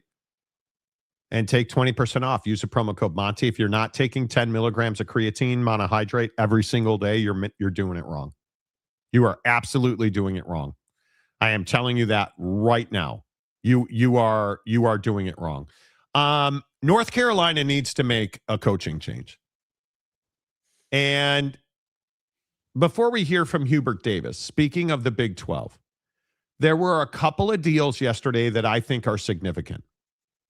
Arizona State hiring Randy Bennett is a massive hire for the Big 12. Randy Bennett going to ASU to replace shitty Bobby Hurley is a huge hire for this conference. I think it is. I can't even describe what it would mean to the Big 12 if Arizona State was competitive in both basketball and football. I don't even know. Do you agree, Jake? If you have the Arizona schools both competing at the top of this conference in both of the revenue generating sports, we're having a different conversation about this conference. Yes, and they are also both very good in baseball and other sports. So while those sports cost them more money. You mean hockey? Well, no, but if you think about it, yeah, hockey, right, exactly. When you think about it, if you're good in football and basketball, that's obviously clutch. That's crucial. You need that. Yes. But you can also make money in other sports. I think people forget this, that it's typically for most schools, they don't. But there are schools that make money. Like Oklahoma's making a lot of money in softball, right? Like you've got other schools that are making a lot of money in hockey. Like you've got Vanderbilt making a lot of money in baseball. Like it's possible. Yep. So the Arizona schools, if they can get going in football and basketball, like it appears they are, that's only going to do good things for them, man. The guy won 72% of his games at St. Mary's, which is ridiculous. And then Cincinnati hired Jared Calhoun from Utah State, which is another massive hire. Massive hire. Massive hire. Mm-hmm. And then you have North Carolina. Have you guys seen this Hubert Davis tape I talked about yesterday? Here's Hubert Davis after getting bounced by VCU. I'm a little bit tired there. I did not. I didn't. Hubert, why did you go to just a 6-man rotation in the second half? Because that was my decision. Coach, what do you think went wrong? What do you mean? Hubert, the free throws again, as you mentioned, a little bit of an issue tonight. Why do you think that was such an issue for your team throughout the season? That's a great question. I mean, we work on them, and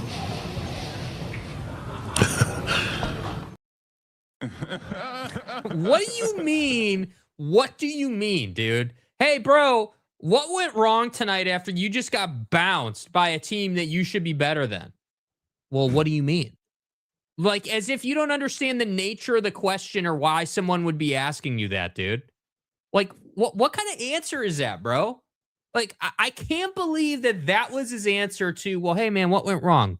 Well, man, we didn't execute enough on the offensive end. Our intensity level wasn't where it needed to be. And, obviously our struggles at the free throw line were really something that hurt us. Like, come on, dude.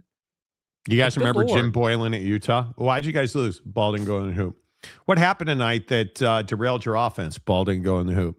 Hey, I saw your mom's got a great badunk. What are we doing with that? Well, ball didn't go in the hoop. Hey, can you tell us how to open the Strait of Hormuz? Ball didn't go in the hoop. Like, what? Like, hey, bro, why did you guys struggle so much from the line? I don't know. We work on them in practice. Ask them. Don't Ball ask didn't me. go in the hoop. Like, what? Like, what? Like, dude, what are you doing, bro? Like, that's a guy who did a press conference damn well knowing he was going to get fired, dude. And the thing that I love most is him smacking his gum into the microphone like a rat ass. Like, Hubert, bro, just listen to him smack his gum. I'm a little bit tired there. I did not. I didn't. Hubert, why did you go to... So annoying. Bro, resign. Do North Carolina the favor and resign in humiliation. Just as you've humiliated North Carolina. Boom. Out of here. Like, you're done. You're filling in for somebody. You've embarrassed the program. You've put Carolina Blue North, like, to shame. You need to step away. You need to step away. I don't like, know. I don't know if I don't quite know how to. This would have been a better answer than what do you mean? Then ball didn't go in the hoop. Like, how? Hubert? Right? How, dude? Ball didn't go in the hoop. It's unbelievable. It is unbelievable. Like, you've been better served saying we didn't have Tyler Hansborough on this team, so that really limited us. Like, that would have been a better take than what do you mean? Why are you guys asked at the free throw line? I don't know. We work on it. What? Yeah, dude, we know you work on it. It's not translating to the game, dude. What happened? I don't know. Ask the players. They're the ones that suck at the line. Come on, dude. Like, are you raising your voice at me? At least Mick Cronin, who is the ultimate red ass, will tell you, yeah, we're not here to hand out participation trophies. We are here we get paid a lot of money to win games. Hubert apparently shows up to work with a mask and a gun because he's stealing from North Carolina. Like, go home, bro. It is ridiculous. Michael Jordan won more NASCAR races than you've won tournament games, sir. Go home. Go home. Like, it is brutal. It is absolutely brutal. Yeah, you're up 19. How do you lose? Ball didn't go in the hoop. Ball didn't go in the hoop, guy. Come on, Bless bro. you, Jeremy Bolton. I mean, ball come on, didn't go dude. in the hoop. He knew he was a dead man walking and had 0 Fs left to give. How good, how big, how desirable is the North Carolina basketball job? Couldn't be more desirable. Couldn't be a bigger job. I mean, it is right up there with any massive job in college basketball, dude. It is the Jordan brand in college athletics, right? Number one. Yes. Number two, the expectations couldn't be higher. You are, and I actually maintain that you are, that job coming open now is exactly what you want. You want to be the guy that replaces the guy who replaced the guy, right? You want to be the guy that comes in and fixes everything, which is exactly what this is. So, I think the guy who gets this job, whoever they decide to get after, has a huge opportunity, man. Big opportunity, dude. You daddy will splash the pot whenever he wants to type opportunity, bro. Like, go in there, spend the money, get some talent, and go and beat Duke regularly, and you're going to be just fine. Yep. Yeah, I don't know, man. I think it's going to be very interesting. Jay Wright's my guy. Yeah. But Even though that's the type of hire it needs to be. It needs to be a name that is established and proven. Yeah. And I mean, you're talking about like, hey, describe this job in college football terms. I don't know, Alabama, Georgia, Ohio State, like the best of the best, like maybe the best job, depending on who you ask. Like this is a higher profile job in my opinion than UConn. This is a higher profile job than basically any job in the SEC. Like this, UNC is massive, bro. Jay Wright retired in 2022. Yeah, so he's rested. It's been 4 years. Is that too long? I'm a little concerned about that. I wouldn't be, dude. Jay Wright is a guy that I would be more concerned about it if dude wasn't doing, TV, or like if he wasn't actively in the media, and like wasn't like if he was just on the golf course and disappeared for the last 4 years, then I'd be like, all right, yeah, maybe it's Jay Wright, dude. Like that's a can't miss hire if he's willing. Yeah. North Carolina got swept by Stanford and Cal this year. Head coach should let go, including losing first round in the tournament. It's not even close. I would love it to be Todd Golden, but why would Todd Golden leave Florida? Oh, they humiliated Jake and got run out of the tournament. That's right. Jake? Why? Nothing? Okay. You told us how amazing Florida was. Yeah, because they are, but they dropped the ball and looked like ass. And now we're here. So I just don't know why you would leave Florida. Why would Todd Golden leave Florida for the pressure cooker of North Carolina basketball? Oh, please, because it's North Carolina. If you go to North Carolina and you make millions of dollars and you fail, that's not a bad thing for you. You're still in a great place. Like UNC is a better job than Florida, in my opinion. Right, but that's not necessarily why. That's not necessarily why you would leave, though. Todd Golden, who's a national championship caliber coach, obviously, he's got all the money in the world. He has zero pressure there. I mean, Florida is notorious for hiding their basketball coaches behind shitty football programs. Yeah, but now their program's not in that place anymore. The football program's obviously national championship good now. We know that. Yeah. They got to earn it still, but we know that. Yeah, I personally believe that Todd Golden in the Iraq, I think Todd Golden's best transfer portal coach in the country. U.S. Americans. I think that he's 41 years old. I mean, that'd be my guy, right? Grant McCaslin. Sorry, bro. I'm taking UNC over Florida. I just am. Yeah, I would hope. Right. The rivalry with Duke alone is worth it. What about Grant McCaslin? I mean, Tech is in a really good place, right? And I also think TJ Otzelberger. Yes. Iowa State is legit. Yeah. Right. And Otzelberger is, I mean, he has been unbelievable. Right. I mean, Now, I would like it if he could get a shirt that fits. Dude, listen, just because dude's had a couple extra and he's not on Zepbound, like it's fine. No, it's dude. not that he's fat. The guy can bench press the entire football team. Yeah. I mean, do you guys? I can get a picture. Hey, of him. get a picture. Get a picture then. The guy is absolutely. Let me see. I mean, he's not Notre Dame yoked, but for a coach. No, he's yoked. The picture I'm looking for. He's wearing like a Iowa State polo shirt, and the guy is just absolutely got guns. Okay, sidebar while Monty's looking for this picture. Should basketball coaches at the pro level and the college level be required to wear a suit and tie on the sideline? I'm a big proponent that this should be a yes.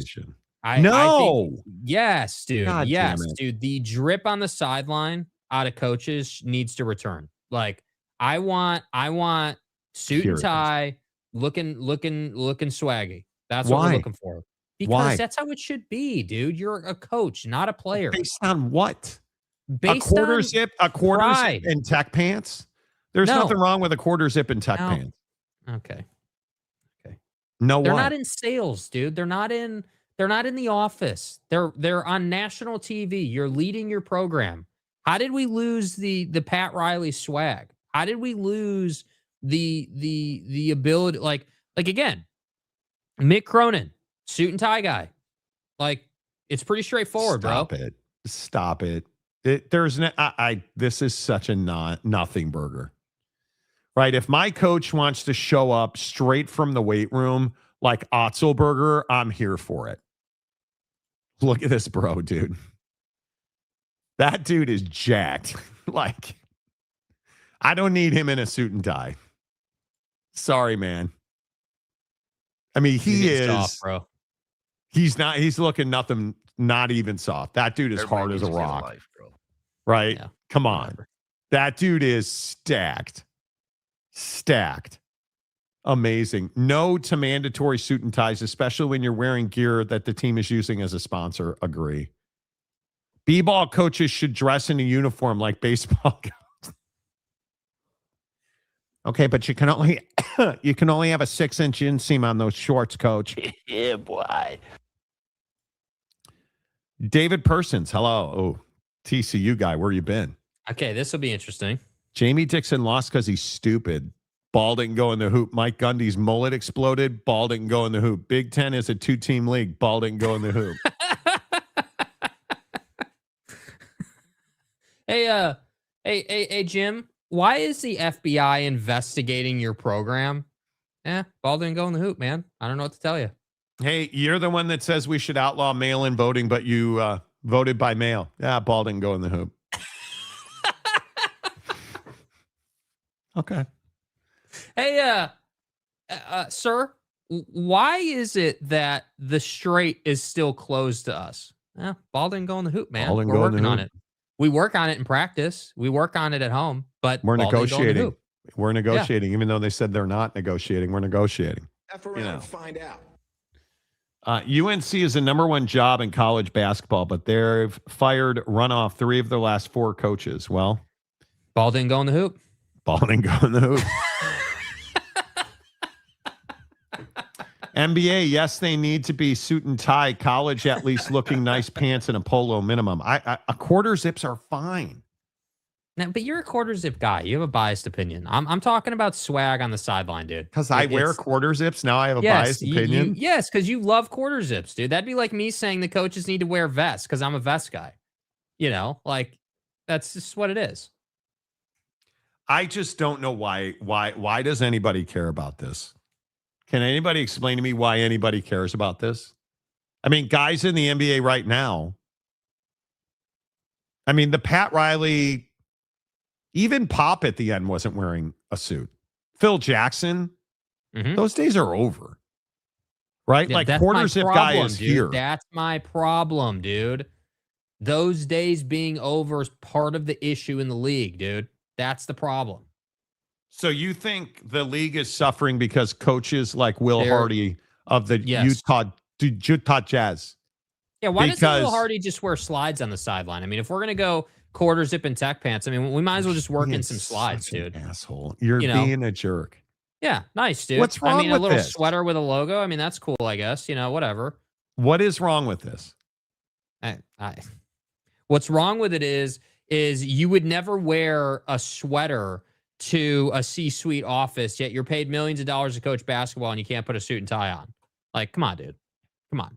I just don't know why anybody. Swag, I think you're just like Steve. So Steve Kerr is a bad coach and he's hurting the NBA because he votes by mail. That's what you're saying. Ball didn't go in the hoop, dude. Ball didn't go in the hoop, Monty. That's bullshit. Yeah, I just don't think it matters that these guys wear quarter zips. Well, that's your opinion. I'm not telling you to wear, but you don't have a tangible reason for it. I do. My point is, bro, this is not hard to understand. Stop showing me pictures of quarter zips. Pull up some guys in suits and tell me it doesn't matter. It matters how you dress. Dress for success. You dress better, you coach better. You dress better, the vibe is better. Like this is not unique to coaches either, by the way. The NBA dress code policy, you guys all remember the drama around Allen Iverson back in the day, right? Like we've had these discussions before. Like I'm telling you, man, it matters. It absolutely matters in overall success and vibe. There's no question. Yeah, I think like I'm a Laker fan. I want Redick, JJ Redick in his long sleeve black Laker shirt.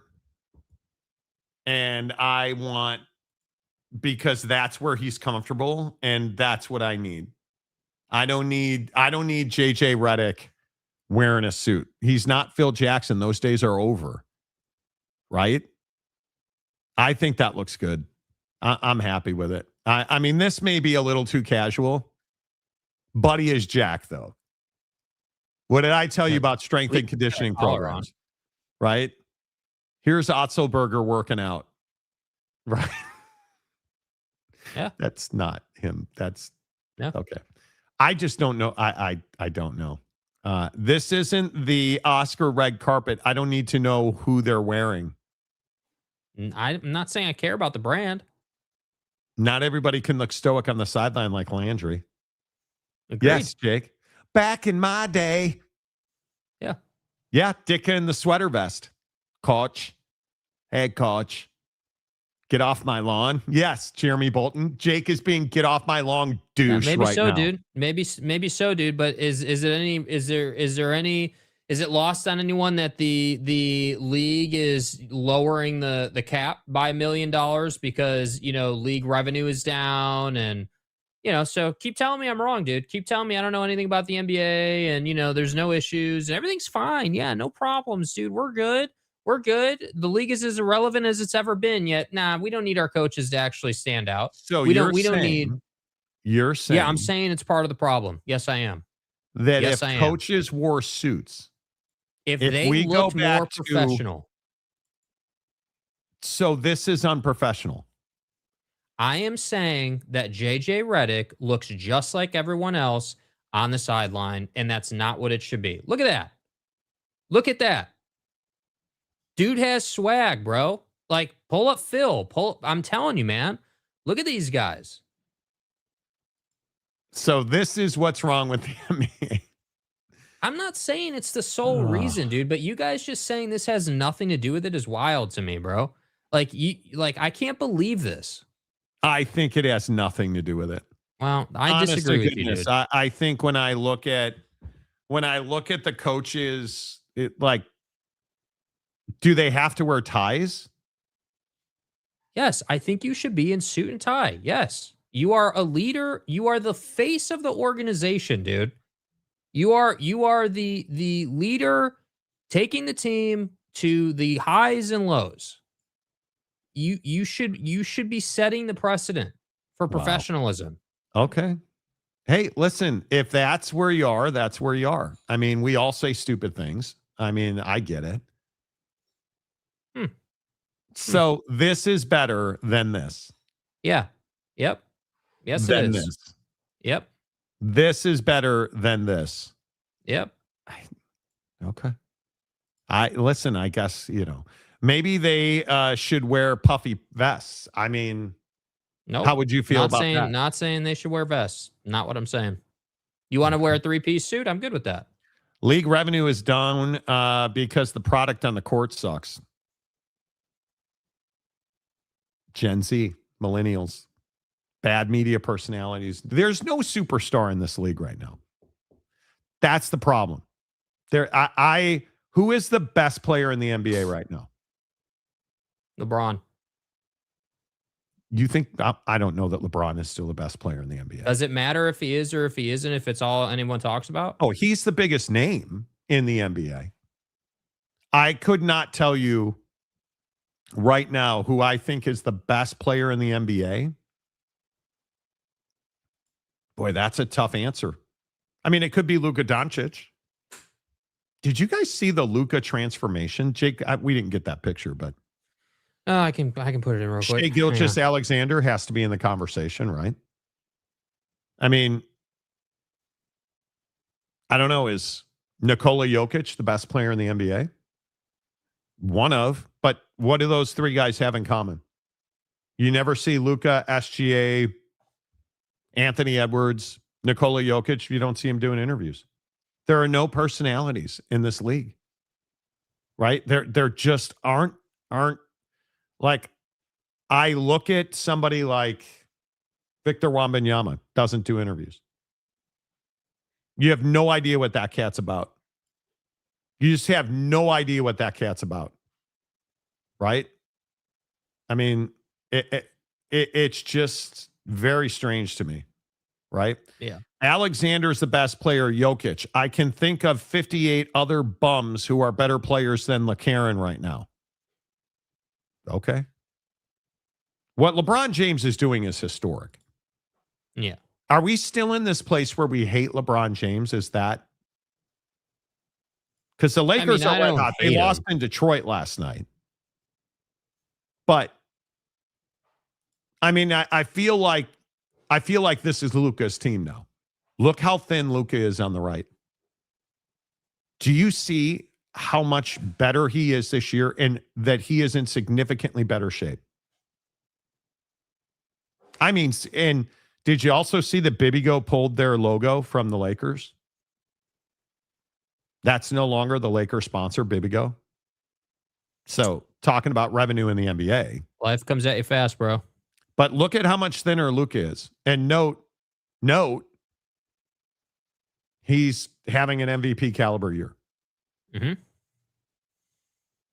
And I think it's his team now. I think it is his team. They lose last night in Detroit because DeAndre Ayton sucks. But it is wild. This 1 year transformation is wild. Jake sent this to me last night, and I just can't believe it. Yeah, man. It's crazy. Absolutely crazy. It's called being a professional athlete. Get your ass in shape, and that's exactly what he did. Bro, that picture on the left looks like Larden showing up for spring camp wanting to be traded. Seriously. Ball didn't go in the hoop, dude. Ball didn't go in the hoop. Why do you want to leave LA? Ball didn't go in the hoop. We need to get that presser so people can understand just how amazing it was. Yeah. The level of suck from Jim Boylan is, my God. Lucas spent the offseason with Notre Dame workout team. Well, do you guys think that, because you guys know what's going on with Luka, right? Like he is separated from his girlfriend and they are in a major custody battle. And she wants child support that's based in Los Angeles, California, where the kids do not live. She took the kids and went back to Europe. And she is now petitioning the court for child support in California.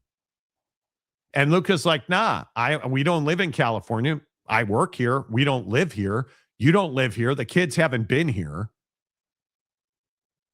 Like, is this not the great example of how dudes get screwed in court? Yeah, I mean, I think it's an example of a couple of things. I mean, yeah, I think it's an example of how dudes get screwed in court for sure. And I'm not sure that he'll get screwed. I think that he's fighting it clearly. He is. But I think that it's an example of, oh, you separated from your girl and you have less life responsibilities? Oh, that's right. Now you have time to go out and do the things that we as dudes love to do, which is lift weights, be active, do clearly hard things. eat better. eat better. Well, because when you're doing hard things and your objectives change, you don't really care about eating whatever you want. You care about getting that steak and rice and veg in so you can go out and lift more weights. I mean, that's what you care about. So, I mean, I just think I actually love it for him. I think that I wasn't a big Luka guy when he was in Dallas. I mean, obviously respected the game, but I just didn't like him as a dude. But I can relate with this one, man. You're going through it off the floor. What do you do? What do we do as guys when we go through it? We go to the gym. That's what we do. We lift. We do things, that help us. And that's what he's done. Yeah, I'm a big fan of this Laker team. I am done with LeBron, but this Austin Reeves Luka combination, it's working. And I don't know how long Rob Pelinka is going to be the GM, and I don't know that he'll ever get credit for how good this roster is when they're good. But just the very fact that LeBron James is willing to be the third option a lot of times is very good for this Laker team. And you can hate them. You can hate them. The Lakers are fun to watch. They were out of gas in Detroit last night. Yeah. And I just cannot stand DeAndre sucks in Ayton. Listen, DeAndre Ayton. Okay. He annoys me so much. Oh, look. TCU fan James. Luka did the work. Good for him. Oh, but what happened? I thought that Anthony Davis was your guy, dude, and that you loved that trade, and you're a Mavs fan. Remember Mavs the picture of you in AD's jersey? MFFL. Yeah. What happened to your Anthony Davis jersey? Yeah. Oh, that's right. They dumped his ass too, like we told you they would. Oh, Monty, you don't know ball, bro. Is this the dagger? The reason the Lakers got piped yesterday were they missing Rui and Smart? Well, the reason they got piped yesterday is because our guy Ayton, I mean, the dude you just can't catch the basketball. It's so frustrating to watch. And Drew Timmy didn't get any minutes, so we lost. Yeah, I mean, obviously that's kind of the thing. Yeah, and yes, Jake LaRavia started and gave you 7 whole points in 29 minutes. Ball didn't go in the hoop. Yeah, the guy that if Luke Kennard could knock down a 3, they just were out of gas. They were out of gas. They got very little. Jackson Hayes had 3 dunks. He missed 3 dunks. If he hits those dunks, the Lakers lost in Detroit last night, 113-110, I think. If any of those dudes just make a layup, they win the game. They didn't, so they didn't, and that's what it is. We can sit here and spin it. The Lakers lost because they were not better than the Pistons last night. Yeah. Jimmy 10 teams is a Fanatics MVP. Exactly right. Correct. Dude, you're not a Mavs fan. My AD he is. That's what in he the said. laundry room. It's worthless. God, you're detestable as a fan. Do you understand? Dallas, Fort Worth, Waco, Lubbock. I mean, Stillwater. I'm a student at TCU, Monty. Eliminating pedophilia. Dallas, Okie Light. Like, I mean, how many, dude? Wade, are you a long-suffering Bulls fan or a Laker fan asking for TCU Oak State, James? So we've had this conversation. I've renounced my Bulls fandom. Oh, we'll get to the Airmen. Yeah, we'll get to the Airmen. I'm telling you now, I've made this very clear. Until Jerry Reinsdorf is no longer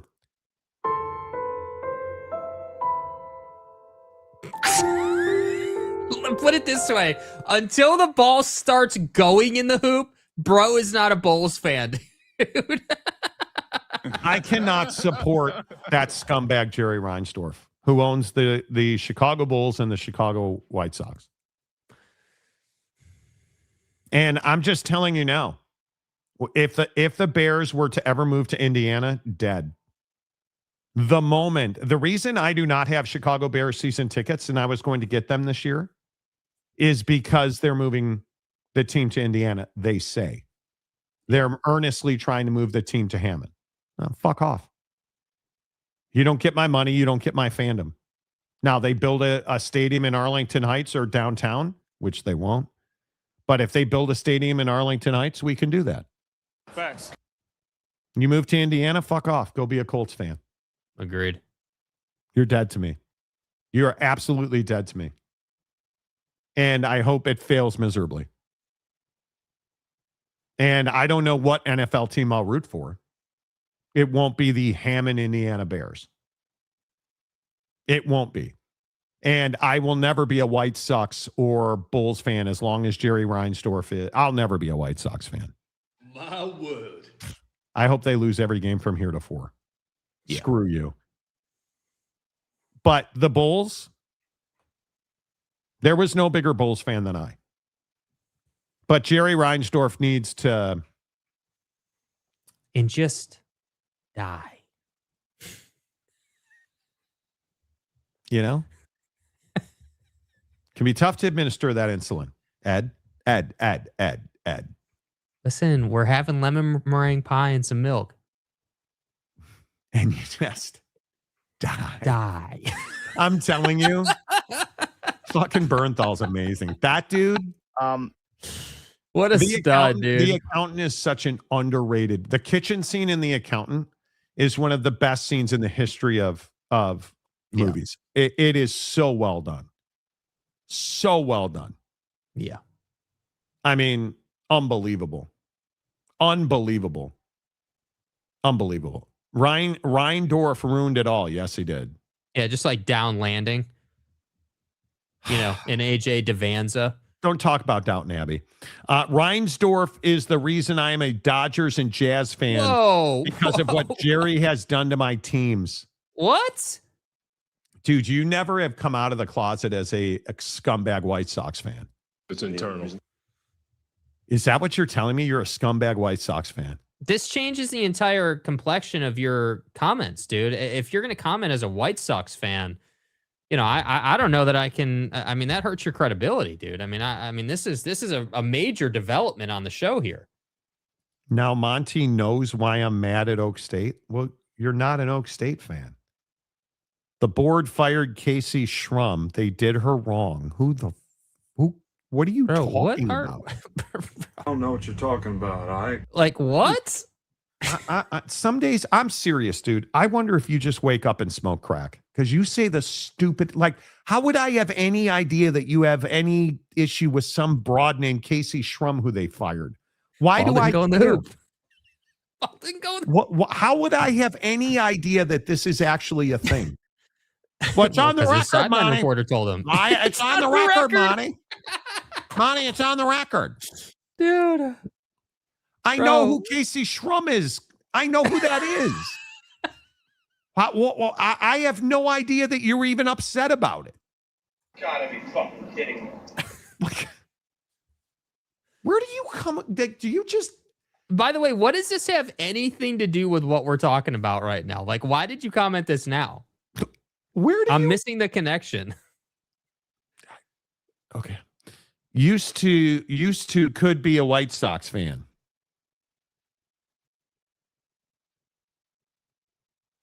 So you were a White Sox fan when they were playing the Astros in the retro Astros in the World Series in 2005.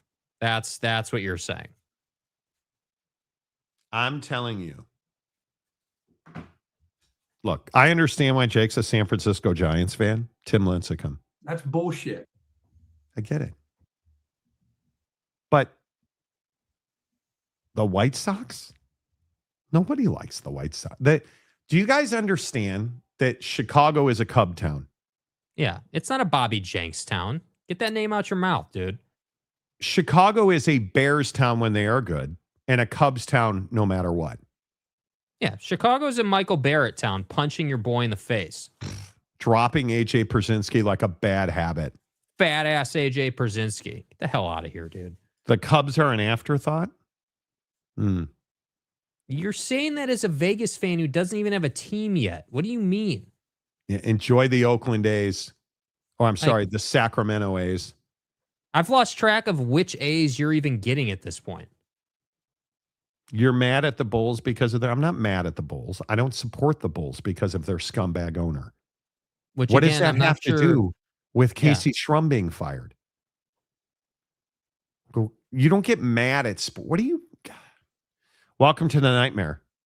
Guys. Don't you know that it's on the record? I put it on the record, right? You know, I mean, granted, I put the record up my ass and then I pull it back out, but yeah, it's on the record. I mean, ball didn't go in the hole.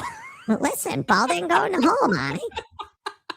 Bad day for Casey Shrum. Nah, I'm mad. Hey James, what is do you have a news source on the sideline for this coming season? Like, do you recycle people, or like what's the setup for this year? Like, how random is you pulling out a Casey Shrum take? Yeah,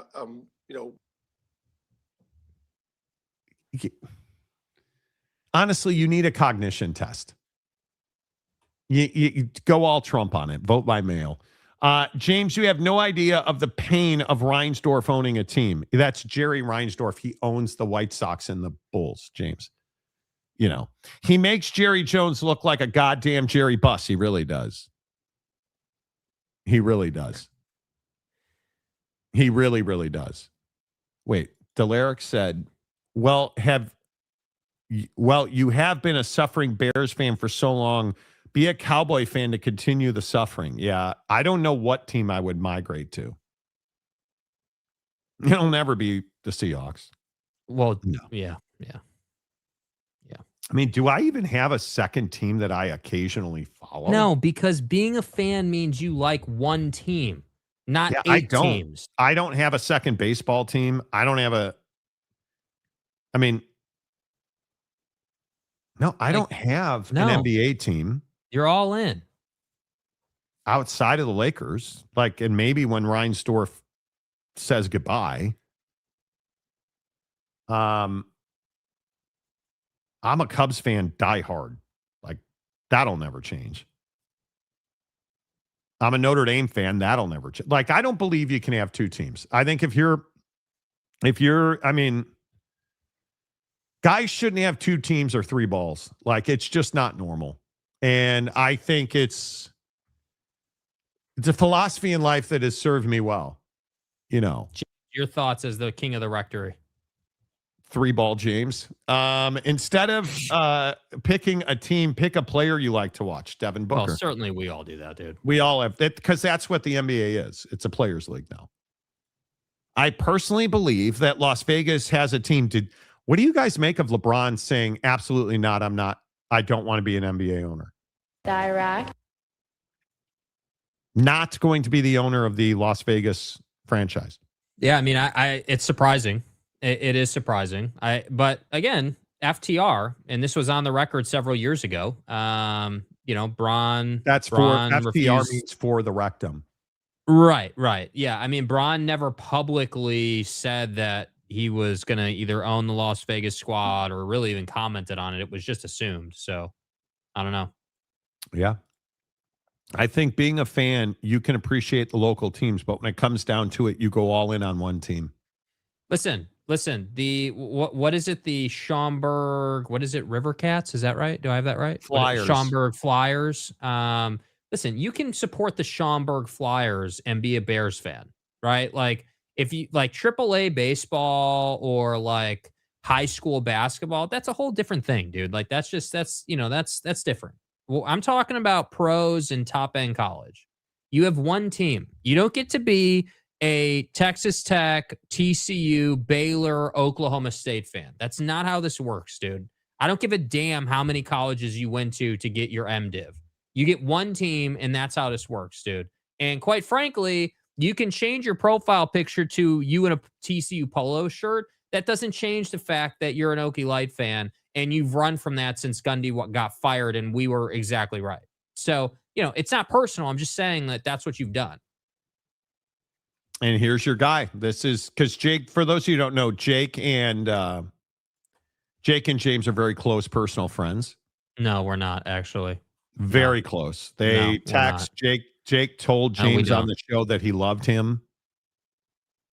You know, They send each other nudes. James sent Jake this picture when he got out of the shower this morning. Here's before he got in the shower. Wow. Yeah. Wow, bro. You know, Jake's response. All right, peace out. Dude. Oh my God. Rock and Rant. It's only Tuesday. Don't forget this is a short week. We're off Thursday and Friday this week. We're going to play golf, going on vacation. Sort of. We have to work, but well, I don't have to. Anyway. But the Monty Hall of Fame has already added Brugger's Bagels. Oh, the best bagels in the country. On the record in bald and go in the hole. Yeah, thanks for that, Jeremy Bolton. I can commit to having bald it and go in the hole for the show tomorrow. I will have that for you guys. Bagel Tuesday, Frog Father. Damn right. Yeah, see, Frog Father, you missed it yesterday, though, unless you just didn't comment. Our boy, Bobby Fowler. Bagels. Hey, Bobby effing Fowler Bagel guy. Bobby is Fowler talking about... had dude, a bad... Wait. Bobby Fowler had a bad 5 minutes. He went from Bobby Fowler to Iowa Robert Fowler. Right, but Robert Fowler's always been Bobby Fowler. Our guy, Bobby Fowler, right? Okay. Yeah. He went from Bobby Fowler to Iowa.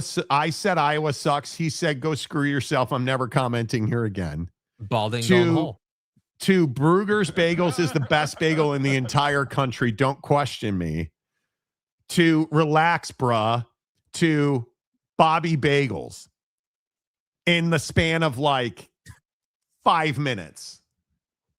It was one of the best things in the history of the world. All time. And the best part was he only went to his bagel joint, Bruders, because he was going to Iowa City to watch the women's NCAA tournament.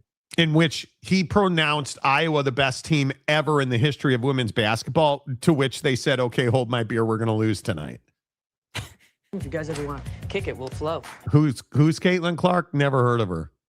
Right. Since I was 5, I've been a Cubs fan, a Raider fan, a Jazz fan. Don't ask me why I picked those teams, but I did. I dug my own grave, and now I can't change.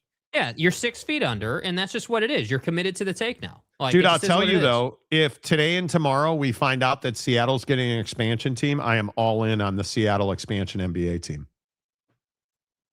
I will support the NBA in Seattle as long as I am here. No, I don't buy jerseys. I'm 53 years old, dude. I don't buy jerseys. I get that. I get it. I don't regret those decisions. Buying jerseys is a young man's game. And I used to have a collection of jerseys. Right. Do you know how much money I've wasted on clothing I've now given away for free? Good Christ. I could have retired by now. I can't agree with Jake's take on only rooting for one team. Yeah, We're dude, very obviously we know that. We are so painfully aware of that, dude. I cannot tell you. It's not possible for me to be more aware of the fact that you like 800 teams in sports, dude. It's so just ridiculous how many teams you say you're a fan of. Do you deny it? Feel like you're lying to people when you tell them you're a Baylor fan? Like when you're like, oh yeah, dude, like, bro, I went to Oak State and now I got my MDiv at TCU. But hey, my wife went to Baylor, so I'm a Baylor fan too. And by the way, I like Jerry Jones. And when I was pounding a Walmart manager, we were laying on a stack of Texas State boxer shorts in the storeroom. Now I'm a Bobcats fan, dude. Now, I mean, I'm a Bobcats fan. And you know, after pounding a Walmart manager who went and pounded a Walmart manager, I got to tell you, Texas State is winning the whole damn thing. That's who you are. That's who you're going home with. Jake's response, balding, go in the hoop. Yeah. I mean, we gotta it just is what that. it is. Yeah. Got to have it. The only real excuse to switch your pro team is if they move and change their name, a.k.a. Houston Oilers. I'm still pissed. Exactly. The Rams. The Bears. Monty, I recommend Texas State as your second team unless the ball doesn't go in the hoop. Exactly right. See? David Persons gets it. You know. We should send Jakey 3-putt a new putter. He's got a fantastic putter. Dude, I don't need a new putter, bro. The putter's not the problem, dude. Trust me. Bro. Yeah. I just want one. I'm so tired of cold and rain and shitty wet golf. The golf in Seattle is rough this time of year. Yeah. It's rough. Lopes fan Gabe, it moved. Okay. Well, thanks for that update, dude. Wow. Man. I wonder if Jimmy 10 teams goes against a team or a player, it'll have the opposite effect and they'll do great. Well, Nightmare, I think you changed your picture. Okay. That's very acoustic guitar musician driving the country in his van look that you have there. Mm-hmm. Do you wear deodorant in that picture? I don't think you do. I still stand by this. Mendoza's aunt hotter than Pavia's mom. Okay. Okay. Well, bro, see, I mean, I that's just want problem, to. I dude. just want to get in and get out. I'm not going to Mendoza's. But the aunt. problem here's my she concern. wants a dude. lifetime commitment. Listen.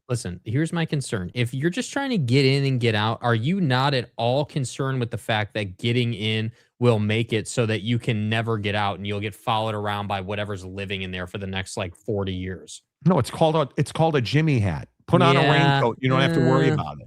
Yeah. Try it sometime. I think as you age, you kind of follow the coaches and players to wherever they move. I'll be rooting for Witt in Michigan, not the Wolverines. Yeah.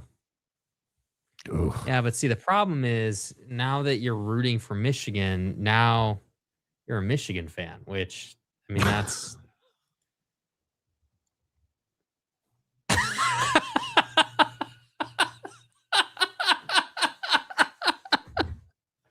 I cannot believe it, dude. There's already a three-ball James. Wow. Dude, yes, dude. Yes, extremely well done, bro. I mean, could not have been better, bro. Oh, Frankie Bag of Donuts. Bro, Iowa, the three land ball. of bagels.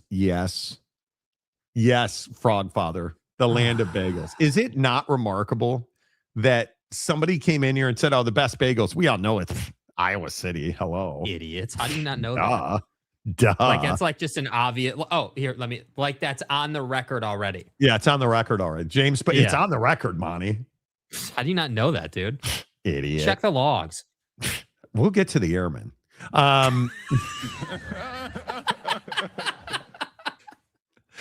I think it pisses my wife off.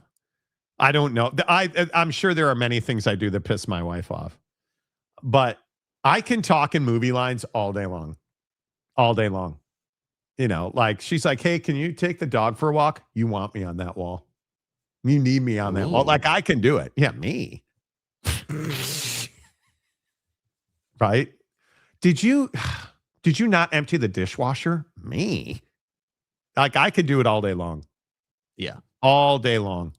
The new Seattle Showerers NBA team.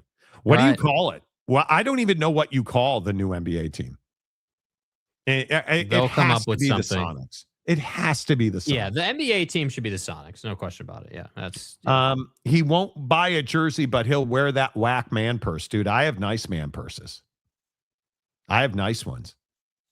I still have the collection of jerseys. Can't wear them except to sporting events now.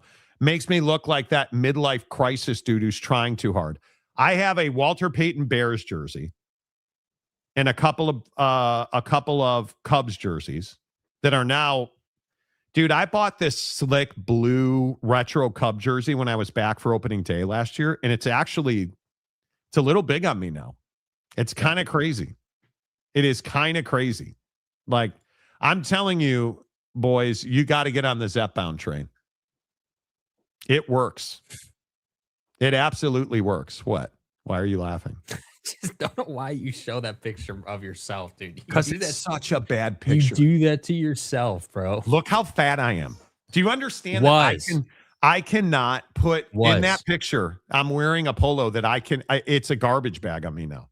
Like it's gone. I donated it. Can't even wear it. It is And yet I look at the video of myself golfing this weekend. I'm like, dude, you're so fat. You have so far to go. Like, it's crazy. It's crazy. Yeah. The Seattle Sonics. Oh, your new favorite team. Dude, wow, bro. Man, how did I not come up with that? What should the team name be? The Seattle Guys, great work, James. Nice job, bro. Really good. You know. Yeah. It'll be Sonics because the name for the city, yes. Yeah, what a bunch of scumbags Oklahoma City is. Sidebar, but did you see Trump voted by mail in Florida, the Florida special election?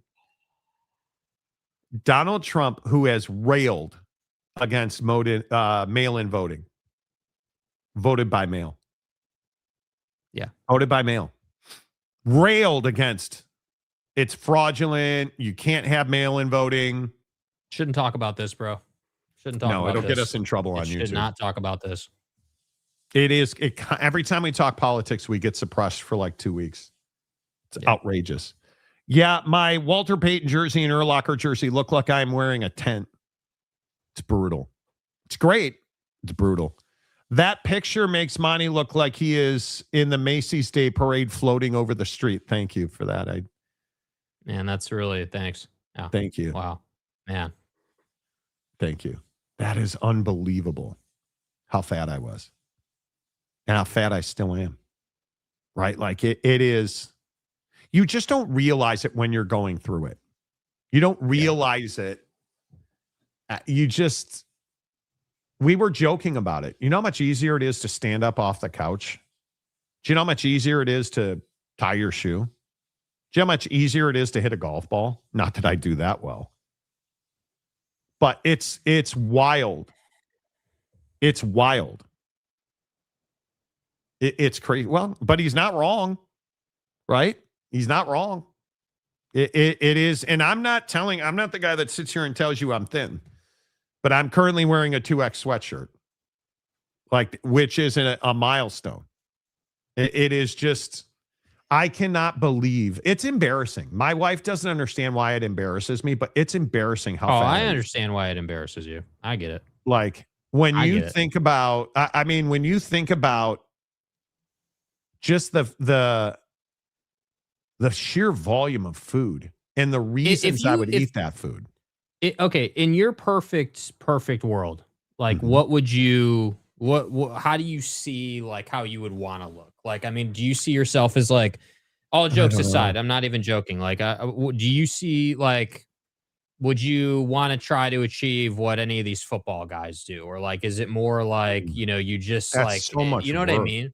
No, I know. That's what I'm saying. Like, but I think that everyone looks at those pictures and like, oh man, I'm trying to get to that point. Like, you know what I mean? Like that's what I think is hard about it is that there's not like a visual around what, people want to like look like. It's just like this unending, I just want to, lose weight or I just want to like do this or do that. But it's hard to like have a thing, Visually, it's very difficult for me. You know what I always tell my wife is I just don't want to have a gut. I don't want to have the spare tire, right? Like, I just don't want to. Like, I got a new Nike golf vest yesterday. My wife loves it.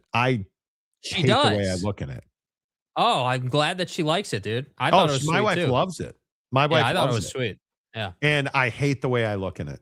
Like, it's so, I can't explain it. But when you are fat and then you lose weight, you still feel like you're fat.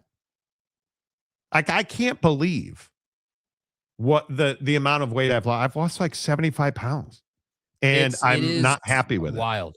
Yeah. It's a pretty wild transformation, dude. Yeah. I'm not happy with it. 77 pounds I've lost and I'm not happy with it. But that's kind of who you are as a person, dude. 9 times out of 10, with all due What do you mean? respect. I mean, the nature of your personality is you're typically not happy with a lot of like success oriented stuff. That's just not you. I'm somebody who I don't want to be comfortable. Like in sale, being in sales for how many years now, like you just don't ever want to be comfortable. I don't want to be comfortable with it, but Well, yes. Thank you, Jeremy. I appreciate that. And Jeremy knew me at my fattest. So, my dude, the weight loss journey is a real life changer. 5 years ago in the basement to now, look at the total difference, dude. Yeah. Yeah. I mean, that's Bro, not an here's exaggeration, dude. This is 2023. This picture. Yeah, bro. Is 2023. Yeah. That's wild. I don't even know how you explain it. And I'm not saying all this for like accolades. I appreciate all the kind words, but it's just very interesting. It is very, very interesting that your mentals on losing weight, it's the toughest thing to overcome. I don't battle with food anymore. None of that. I don't battle with exercise. Love to golf, love to walk. Right. My biggest struggle right now is I'm tired of being cold. Yeah. I don't care about the rain or what. I am tired of being cold. And now the weather changed in Newport Beach for this weekend. Oh, God. What is it now? It was supposed to be 79 and 81. Friday was going to be 79. Saturday was going to be 81. And now it's like 69 and 70, which is huge, dude. It's supposed to be bright sunshine, 69 degrees on Friday, 70 on Saturday. That'll be fantastic. And it's a massive upgrade from where I am now, which is in the middle 40s with rain. Huge upgrade. But, dude, I was looking forward to shorts and a polo shirt on the golf course. Right? Like, we got these new golf shoes Jake got me for my birthday. Which mine are still dead stock, and I cannot wait to put those on. Yeah, I haven't put them on my feet at all. Yeah. Not once. Yeah. They're sitting right here in front of me, and they still have the paper in them. And they're the problem beautiful, is, bro. the problem is I had planned outfits around those, and I don't have a black polo shirt anymore because they're just too big. They're too big. Yeah. So I don't have a black polo shirt, and I don't have a all red you need to polo do. shirt. All you don't need. Yeah, all you need to do is, well, I don't know if you're willing to wear the vest, but you could just simply wear the vest with something under it. I mean, it's not even it's a vest by trade, but really it's more of just a light windbreaker. It's not even. It's not even a. I mean, I think it's sweet. It's beautiful, gold and black, like it's everything. Yeah, you but want can it to we be. match like the entire outfit on the golf course? I mean, we'll see. But the point is, I've got rid of so much clothing. I don't even have a black polo shirt to wear. I don't have a red polo shirt. You don't have any more black polo shirts. You have like 20 of them. They're too big. They're too big. It is. I have one all black polo shirt left. And I'm saving it for sentimentality. Back in 2019, when we were flipping houses, I spilled paint on one of my shirts. Yeah. And it's this little white mark right on my titty. And I saved that polo shirt. You should. Well, so I think the good news is now I still think you could invest in just a couple. Like I don't have like 20 polo shirts. I've got probably 5 that I wear regularly. I think I have 3 other ones that are just whatever, just emergency ones. But I mean, I don't know. I haven't spent enough time around your place to know like what stores you have. But if you had like a Dick's Sporting Goods or like I can't shop it like I used to shop at DXL. I really can't shop at DXL anymore. No, it's too big. It's too big. Like yeah, it's rough, I mean, certainly what we could do certainly is on Thursday, we could get you one in LA for sure. Yeah, probably. We could get you one in LA. I mean, that wouldn't be a problem. I need a properly fitted, probably to play golf in it, a properly fitted 2XL would be perfect. The issue is everybody's 2XL is different. I can't even put my right thigh into a Travis Matthew. My right arm won't fit into a Travis Matthew. No, you want to get. I like Nike's 2X a lot. It's a bigger 2X, like it's a little bit baggier of a fit, but they have several different lines of polo. So like that's why I was saying a sporting goods store, because typically like your Dick's or other stores like that will have a variety of different styles of polos. So the choices are better. So that would be, I have one like 10 minutes from my house. So that's why I advocate for it, because it's like the main place where I get stuff. And it is, they typically have a really good selection, and it's usually discounted too. So, Oh, that's very true. I also don't have a green shirt. Well, yeah, you do. Yeah, you do. We saw that. He's mocking me for it not being a green shirt. Right. We probably shouldn't like 100% match like for like, but I think on, because we're wearing, I guess we have to talk about this, but we're wearing the Jordans on Friday. Was that the agreed upon thing? Are we wearing them at Pelican, or are we wearing? I'm just going to bring that pair of shoes. Okay. Well, then I guess we're playing Anaheim Hills. Yeah. And Pelican Hill. Yeah. Mm-hmm. So I'm trying to pack light on this trip. Yeah.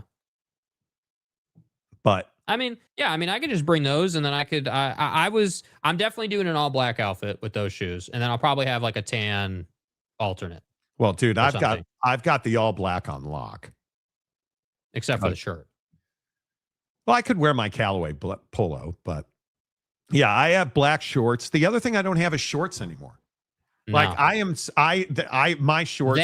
That's what I'm going through, is like short bottoms are what fit me weird, dude. Like it's just they're constantly falling down, and I was like a 50 or 52. I'm in a size 36 now. Yeah. Let that sink in. Mm-hmm. It's crazy. The extra insulation makes a huge difference. You go from being hot all winter to being cold in the summer. I will say I am cold more now, but my wife is. Women are different. They go through hot flashes, but my wife and I are cold. I'm tired of being cold. I'm tired. Have you tried extra medium sizes? No. I have not. The Teresa Gould Transformative Weight Loss Partnership. Right. I mean, that's definitely part of it, dude. Yeah. Yes. Yes. I am down 20% fat. You can see my ribs and abs. I also look at spare tire that I won't die and still think I need to work, right? Well, the spare tire thing pisses me off. Mm-hmm. But you can't lose weight too fast. It's a whole thing. I just want to look like Tom Brady. Tom Brady, I would hit that. Have you guys seen Tom Brady throwing a football? Did you guys see the flag football videos of Tom Brady? Like it is amazing to me. Look at Tom Brady.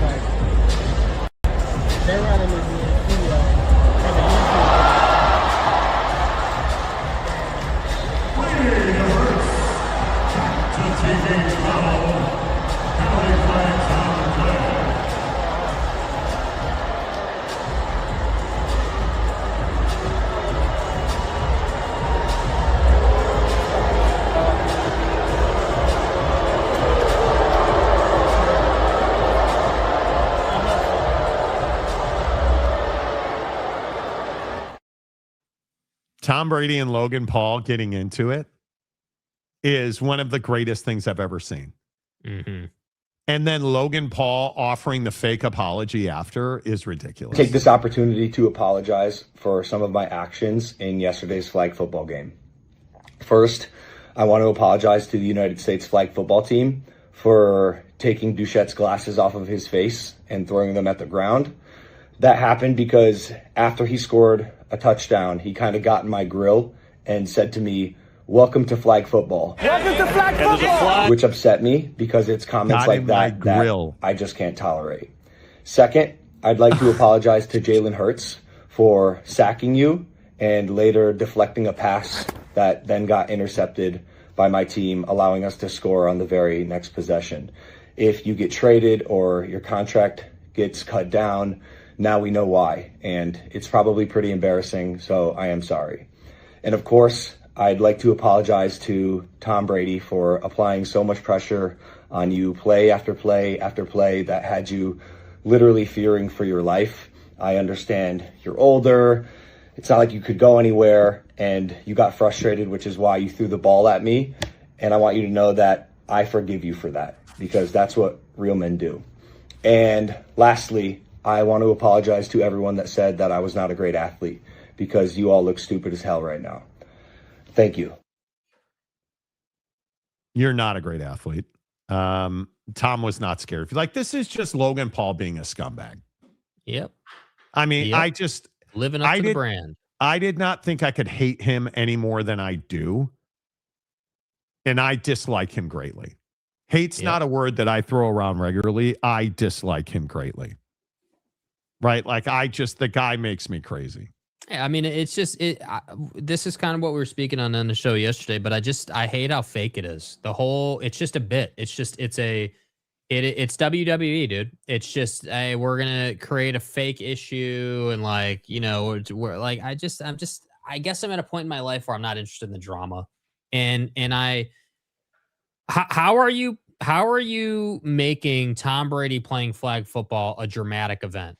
Like, can we not just enjoy dudes throwing spirals? Like, why is this, you know, why is this a big deal? You know, like that's my thing with it, is I just don't need it. He's just such a clickbaiter, man. Yeah, I have zero respect for him. Like, it's one of those things where this is the manosphere thing I talked about yesterday. Like, this is all so that we'll go download his stuff. And I'm just like, I would never consume. Yeah, I would never consume him or his brother on YouTube. I will never consume it. It's just never going to happen. Absolutely not. I am not going to. I don't follow them on social. None of that. I honestly believe the Paul brothers are scumbags. I can't stand them. I can't stand the way they treat people. I can't stand just how they are as human beings. Like, Tom Brady, though, how remarkably incredible is Tom Brady? I mean, the fact that he's still out there doing that. Yeah. He looked like he could still play in the NFL. Like, throwing the ball, his arm. Yeah, his arm looked good. Like, yeah, his body looks good. Arm looks good. Footwork is still there. Athleticism is still there. Like, I mean, I think he could. And again, provided he's got protection and wide receivers, you know, if you set your team up to cater to him, he'll be just fine. And it's because he understands defenses. He knows what to look for. He's studied. He's like, it's just, you know, we don't need to justify Tom Brady. I think it speaks for itself. But I think that I liked the flag football more than I thought it, you know. I loved it. Yeah, I thought I was a little concerned. NFL guys playing flag football is fun to watch. And we do need to talk about, like, should we be concerned about dudes getting hurt playing flag football? Like, should Joe Burrow be out there doing this and risking injury? I mean, you know, like, I don't know, man. I go both ways on it. I vacillate, if you will, but it was better than I thought it would be, which I was happy about. Okay. What did you enjoy it? What I saw of it on Twitter, yeah. I mean, I didn't watch it live, certainly, or anything like that. I didn't find it, but I like the highlights I've seen and things like that were good. It was good. I enjoyed watching Tom throw it around the yard. That was fun. Yeah, I don't have any question in my mind that watching NFL guys, one, being able to see their face while they play is a game changer. Mm-hmm. I think the helmet thing makes it really difficult to grow a brand. And I think that seeing that, like, the Diggses of the world, the Odell Beckhams of the world, Joe Burrow out there, you know, jocularating around, horse playing, if you will. Right. That's fun. Watching guys who are peak physically run around and be peak physical dudes is enjoyable. Watching Rob Gronkowski catching touchdowns from Tom Brady in super fast speed, that's what being a real athlete's about. Logan Paul's not a real athlete. Yeah. The guy is just... the guy is a clickbaiter. Guys like Brady and Gronkowski who have done it at the highest level, you can just see they operate at a different a different level in a different stratosphere than everybody else. Yes. And I'm here for it. I'm here for it. There is a wasted minute of my life I will never get back. Thanks, Monty. You're welcome. You're welcome, bro. Michael. Logan Paul simply exists is just a bit, and his ball never goes in the hoop. Ball don't go in the hoop. Ball don't go in the hoop, boy. Yeah. Finally, before we get out of here, is anybody watching TGL? Jake, how into this TGL thing are you? I'm all into it. Tiger Woods is going to play in the TGL playoffs tonight. Mm-hmm. Jupe is on the verge of elimination. Mm-hmm. And I don't think there is any question that Tiger Woods is still a name on the marquee. And when you look at the news that Tiger is likely going to play the Masters because he played a practice round at Augusta allegedly this weekend. If he's playing in the Masters, I think it's must-watch TV. He's playing in TGL tonight. That's must-watch TV. Absolutely. I think that, anytime Tom Brady or anytime Tiger Woods is playing, you have to watch now because it's just so rare. And what's difficult about it is like when he played at Riviera 2 years ago, was that? And had to withdraw because of injury. Like watching that go down on 18 was really rough. Like he hits a drive, but then he shanks his iron to the right, legitimately shanked it. And suffered an injury on the swing. And like, it was terrible. And I think that Tiger Woods is just one of those dudes that you're always looking for, man. And what's hard is I just don't know. And I don't think anyone has a real grip on where he's at physically. I don't know if does he ever recover from any of this to the point where he could just be like, I think it'd be so good for the PGA Tour if Tiger could just be a guy that made cuts. He doesn't even have to win. He doesn't have to be nobody's expecting you to go out and beat Scotty or Rory or any of these dudes, man. All we want from you is just give us some highlights, man. Hit a couple of good shots, hit that great iron shot. Give me a flopper. Like, give me, you know what I mean? Like just some of those. You want a flopper, Jake? Yeah, dude. Just some of those patented Tiger Woods style shots that we all love. And he loves to hit. And that's all I want for him. I just want him to get back to a place where he can be on the tour once a month. Play once a month. You don't even have to play every week. Play once a month. Play the Masters. Play some iconic, like play Bay Hill or whatever, like whatever you want. And then from there, you're good. That's all I need you to do, man. Just figure that out. Dude, the Moses Moody knee injury. Yeah, you don't need to watch that over and over again, bro. I was looking for this Tiger Woods video from last night. Anyway, my point is, I think I can't wait for Tiger to play tonight. I'm the most casual golf viewer ever, and when Tiger plays, I'll always watch. Yes, he'll always be a draw. That's right. Look up the video of Edelman of the Pats telling the story of Belichick talking up Tiger Woods and Randy Moss making fun of them after Tiger got busted for cheating. Does Tiger ever get away from the women? Nope. Never. Part of his brand. Never. He will never live that down. That's part of who he is. Okay. Oh, that injury is so brutal, dude. That is so brutal. All right. The Monty Show is always presented by the Advocates at theadvocates.com. Don't forget today's Notre Dame Pro Day. All right. So there's not going to be a show tomorrow because Monty is going to go so hard on the couch today that he's going to be incapacitated by the time the show comes around. Bro, full body cramp. I mean, the dude, full body cramps, full don't want to Platerson mode for Monty for the show tomorrow, okay? Just saying. Full body cramp. Yeah, Anyway.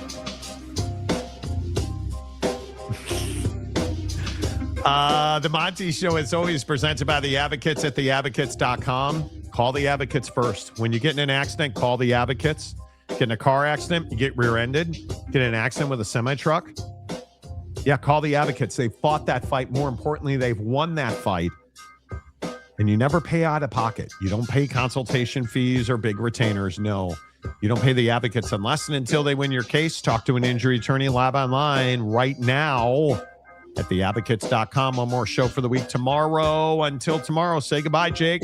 Goodbye, Jake.